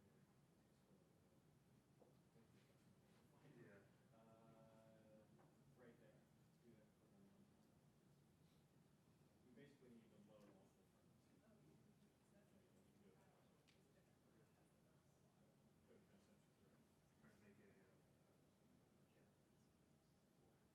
Oh, yeah, another example that's good that way is there's an explosion. One which would go over a very similar pattern.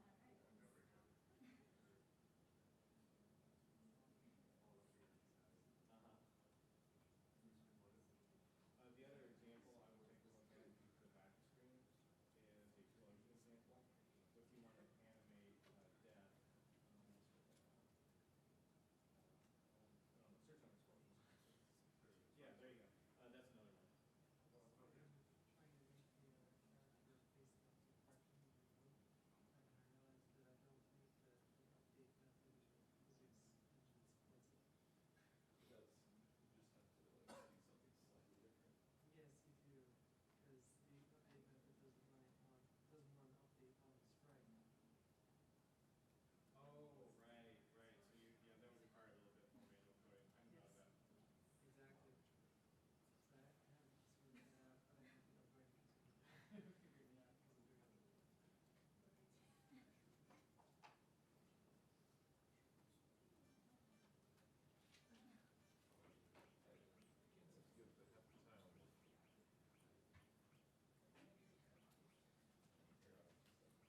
The half tile doesn't work? The half tile. Okay, hold on a second. Yeah, when you draw it out. So I know it's drawn. Okay. This one, zone is right here. Oh, you need to use the polygon one. I did. No, not that one, this triangle looking one. The way.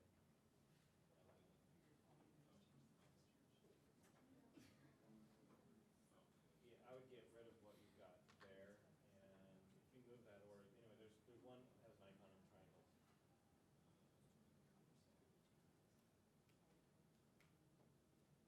Yes, that one.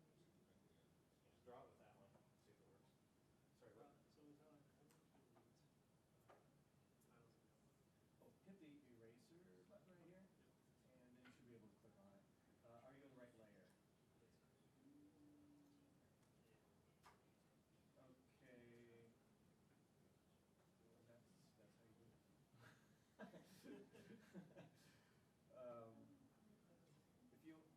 If you don't look at that, it goes away, right? Okay, so you're definitely on the right layer, and then you're getting, you've got eraser there. I don't understand why it's not going away. I saw the comments in the source for the physics section. It says, don't do that. Oh.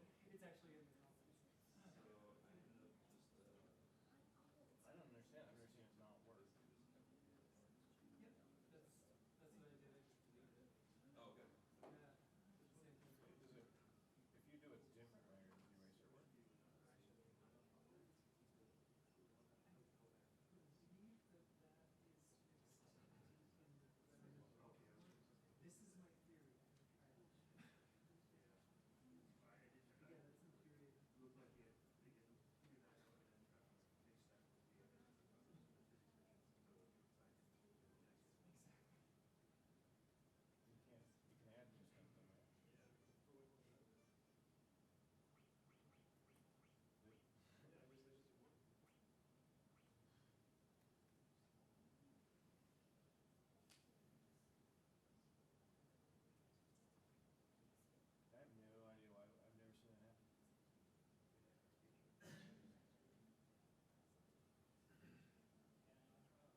Um,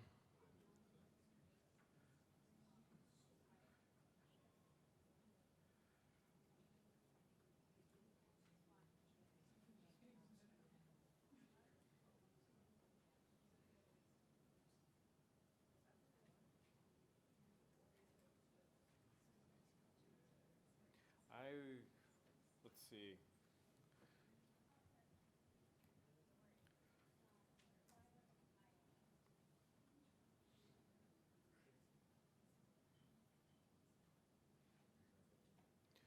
I have to spend more time looking it up, but you basically want to take the sprite and then see if it has points that are not corners. So there's a get points method on the sprite, and basically you need to find one of those sprites and then call get points on it and see what it actually has and see if it's different than what a full rectangle would be.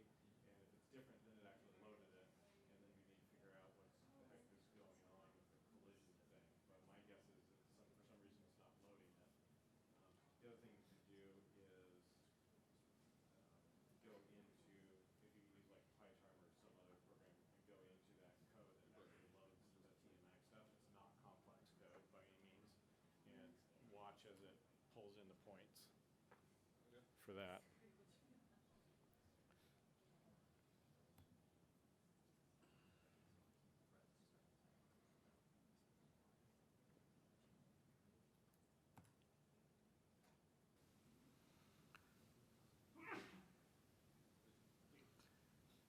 All right, as some additional items that one can do.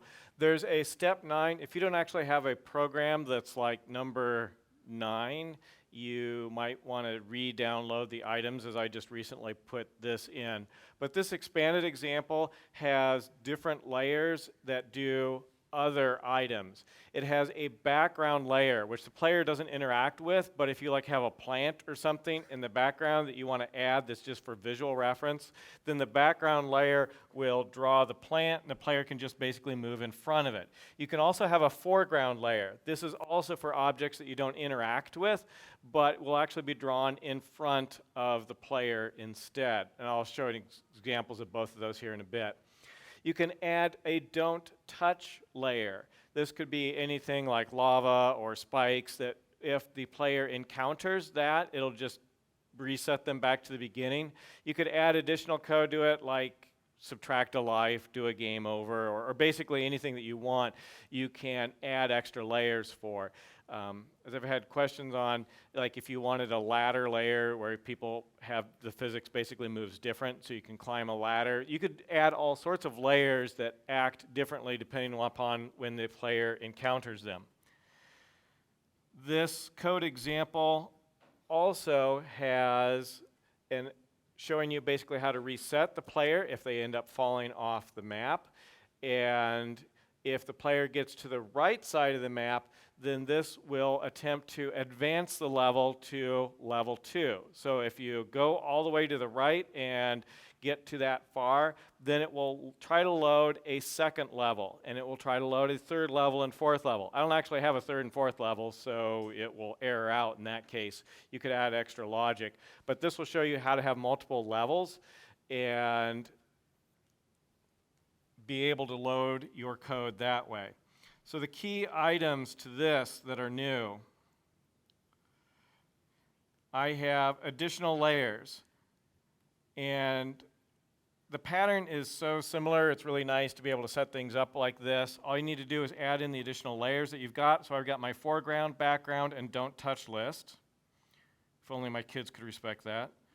And then I also have a level number here. And this level number I will use to figure out what map I end up loading. And I've got a game over, which really isn't game over, it's just whenever the user hits something that they're not supposed to. Then, what's new is criminy. I'm never going to do play-by-play for football. I can't figure out these on-screen drawing things. I've got a level here that you can end up doing. And this will change the map that I end up drawing. Therefore, I can call setup with a 1, 2, 3, 4, 5, and it will bring that in as a parameter. And then it's just incredibly simple in that down here,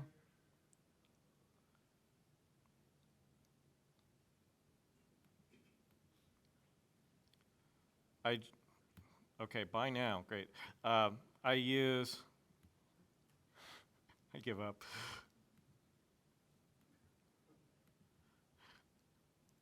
I just use my favorite F strings. I hear they have stickers this year. And I can easily select what file. So in this case, it's going to do map to level 1, map to level 2, map to level 3, and so forth. And then I load the layers. Basically, I set up the layers here to load, and then down below, I end up loading the layers into the particular level. Keep in mind, levels are case sensitive, so you don't want to call it background with lowercase b if your level name is actually background with an uppercase B inside of your program. That can get to be fairly confusing if you don't do that case match. And then down here, I just end up loading the levels. The code's really the same for each one. We just do a different variable for what layer I'm at, and I specify which map I want. This takes a look at how large the map is, the length, how far across it goes, and I know where the end of the map is, which is what I need to figure out when I get to want to advance the level and I get to the end of it. Anyway, that's basically just an expansion of stuff that we've already done before. Then when I draw it, I want to make sure that I keep in I want to make sure that I draw it in a proper order. You'll note that I have the player here, and the background is drawn first, so that whole background layer will appear behind the player, and the foreground layer will appear in front of the player, and that's really all I need to do with adding the background and foreground layers in order to allow my player to basically pass in front of and behind items. Then the don't touch list is handled down here.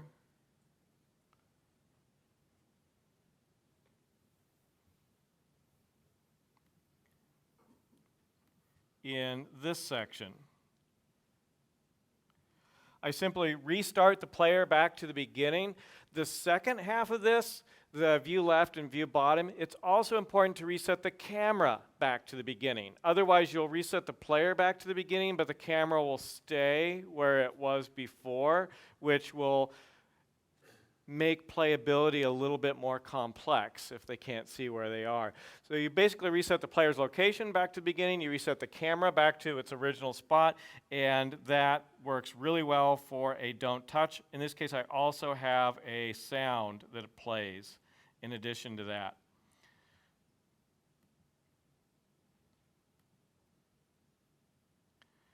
Then when the player's X location, so the player, I can figure out where they are by center X. I can get self.playerSprite, and I can figure out the location of that player sprite at any time by using center X. If it's greater than or equal to the end of the map, make sure to always use the greater than. Don't do equals end of map, because the player could easily skip over that last number. That's a really common mistake I've had people do when working with these games. Then I simply add 1 to my level number and recall the setup function, and that will load the next map, and the player can move forward from there. If you've only got 3 maps in here, then you could basically add in extra game logic so that if they hit layer 3 and the end of it, then you can place a game over on top of the screen. I didn't do that in this example, but it's pretty straightforward to add in. And this then allows you to do a lot more with your particular game. So I'll run this. And the player passes in front of this background item and behind this foreground item. Pretty straightforward.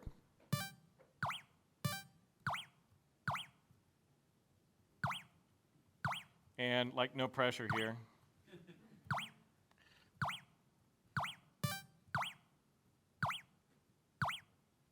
And I've got a lava level here,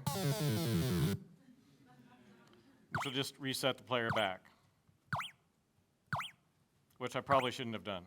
There, whoop.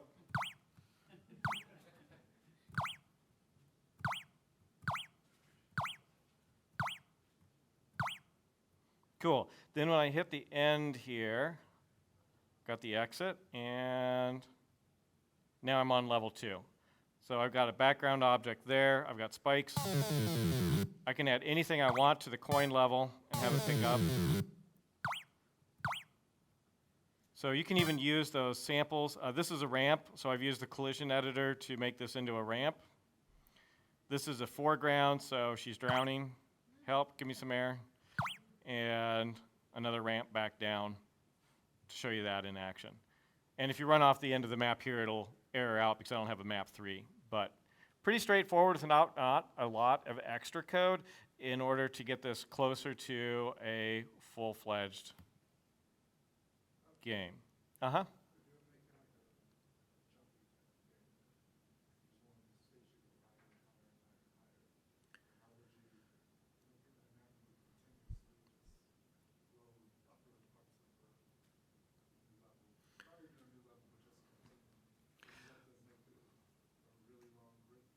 Yeah, question if you wanted like a continuously jumping type of game.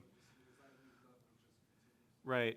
You could generate it all at once. I mean, at some point, basically, if you just wanted it to go infinitely, you could, as the player gets near the top, trigger the creation of new random tiles, and it would not be hard then to, once the tiles at the bottom fall off, remove those from play, just like you remove the coins. And that could allow you to infinitely, basically, move upwards. The Pygame, or the arcade library itself, can actually, depending upon the graphics card, you can have about 400,000 stationary sprites at a time before you start getting slowed down. Your computer will turn into a heater before then, but you can have quite a few sprites actually created, even if they're off screen. But it's totally possible to dynamically put those sprites in and out at a time.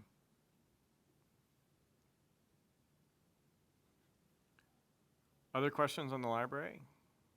So the way you would remove it is you would know your X and Y coordinates, and then basically saying proximity to that is too far.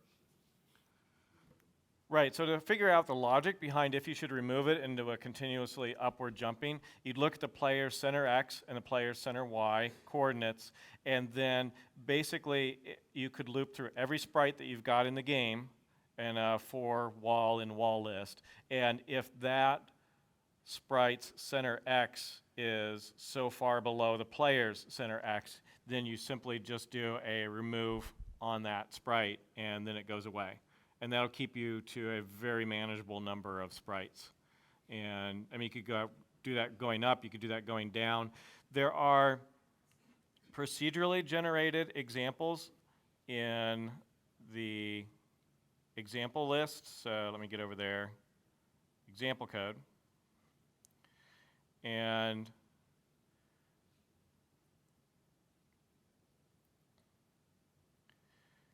right.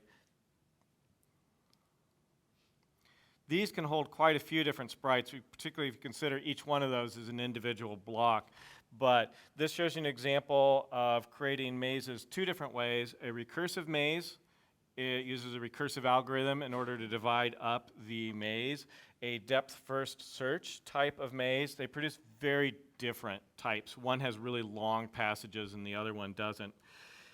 If you use the cellular autonoma type of algorithm, you can create cave type items. This is if you've ever played Terraria, where you've got this style of layout, they use a very similar logic and procedurally generating their item.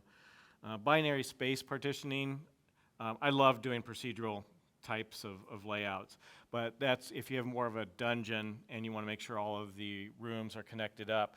You can create quite a few games or quite a few randomly generated levels that way. Other particular items to make sure to sort of show or talk about. adding in enemies is not too difficult. There's an example for how to do that. How to, yes. If you want to shoot things, all you need is a bullet list, basically, so another sprite list that manages bullets. And then there are a whole series of examples. One, the simplest one is just to have bullets always go upwards and shoot coins. Then a slightly more complex one is to aim the bullets. This is where you actually end up needing to use a little bit of trig, because you got to use sine and cosine to figure out what your vector is in order to get to that final location. Or you can use the programmer's favorite 3 keys of Control-C and Control-V in order to just copy the code rather than remember your geometry. Having the enemies shoot and having them randomly shoot. A common pattern is to actually keep a frame counter. So you've got an attribute inside of the game class that's simply an integer. You start it at 0, and then every time you call update, you add 1 to it. If you use the modulus to see if it's operator, to see if it's evenly divisible, so if you do frame count modulus 60, then every time it's evenly divisible by 60, that's going to equal 0. And that'll allow you to have something shoot 1 time per second. Or 120 would be 2 seconds, since it's 60 frames per second. That's a nice way of doing periodic shooting. Or you can use the random number generator and just randomly 1 out of every 60 see if they end up shooting, if you don't want it to be as predictable. The have enemies aim at the player example, again, uses a little bit of trig. It's very similar to the one up above. And sprite explosions shows you how to basically animate items frame by frame. So you've got a sprite, and then you're going to flip through a whole bunch of frames. There's actually a really cool website out there. I forget the name of it, but it's in the example, that will allow you to generate explosions. I mean, what more could you want out of a website, right? And then it will let you download each of the individual images that make up the explosion, and you just simply flip through those different images. And another very similar example, right here, covers some of the basics on actually having the user move around with a little bit of animation in it. And I need to get an example with the physics engine as well, as I've been told.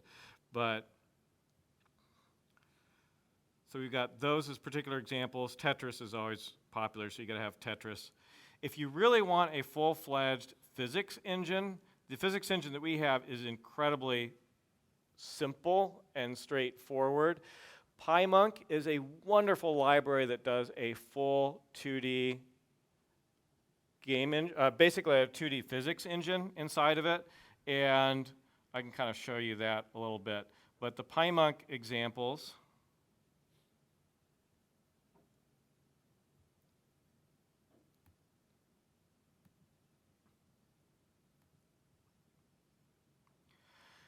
so you can, basically this example lets me grab a box and move it around. I can toss things over, I can shoot stuff. So anyway, I love PyMonk, and it's very straightforward to implement with the arcade library. It is, however, physics, so you have to think about mass, weight, and a bunch of other particular items on friction when you put this together. But you can create some pretty interesting items. You can also create joints. I think I hit the wrong button. I don't know what happened. Try it again.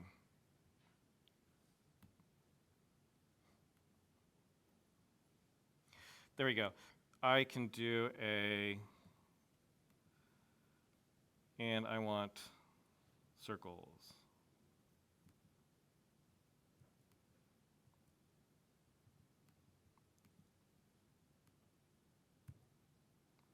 So I can join these together. Oop, don't hit that button.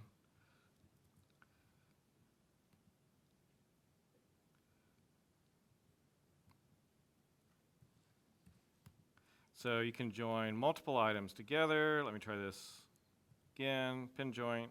1, 2, 2, 2. Then I can drag them around as well.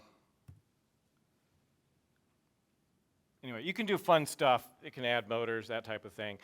There's a lot that's possible. The simple physics engine is good enough to get started with, but if you want to create something really advanced, PyMonk is an awesome library to join up with this. And there's a start of a particle system, and there are some different stress tests if you really want to play around with items.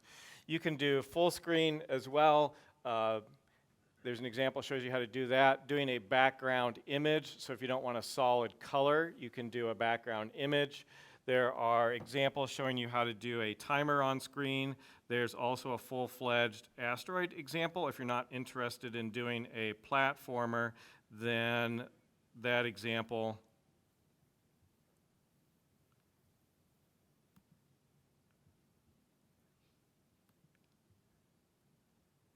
shows you a little bit on how to do fade out.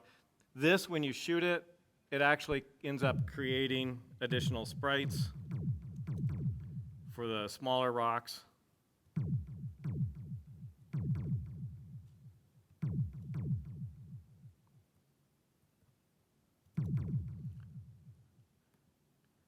Anyway, there's a lot of different examples on that particular website to give you an idea of the things that you can do and building blocks to go from there.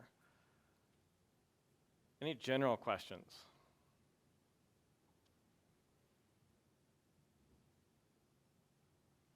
The general question is where you want to end up with this library. Where's the sort of the goal in the future? Goal in the future on the library.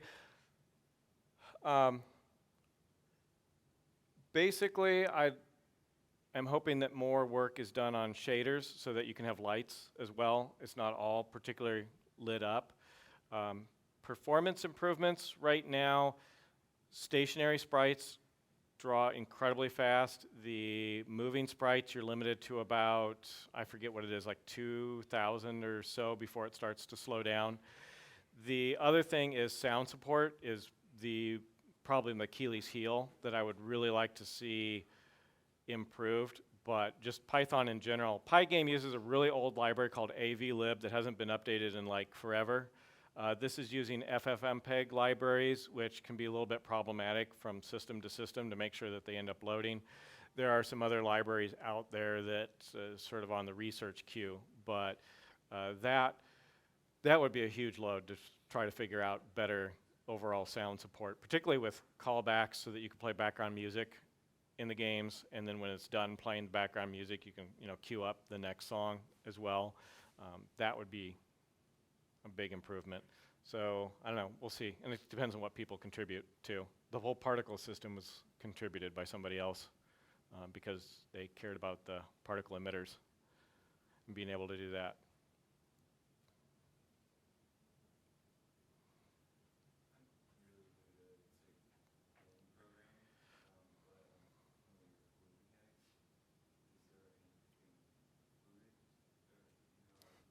Is there anything regarding fluid mechanics?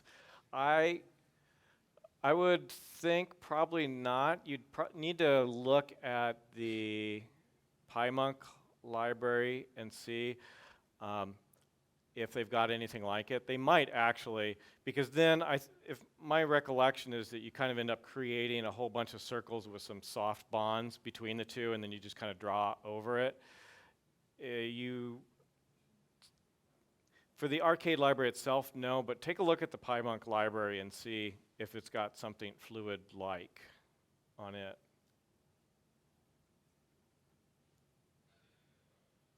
Any other questions? Okay, at this point I will stick around for as long as people want to stick around and take a look at that other 9th example that's a little bit fancier. You can edit the maps that are already there. You can create your own maps. There's quite a bit that you can do with that final example and the multiple layers that it's got. So thank you very much.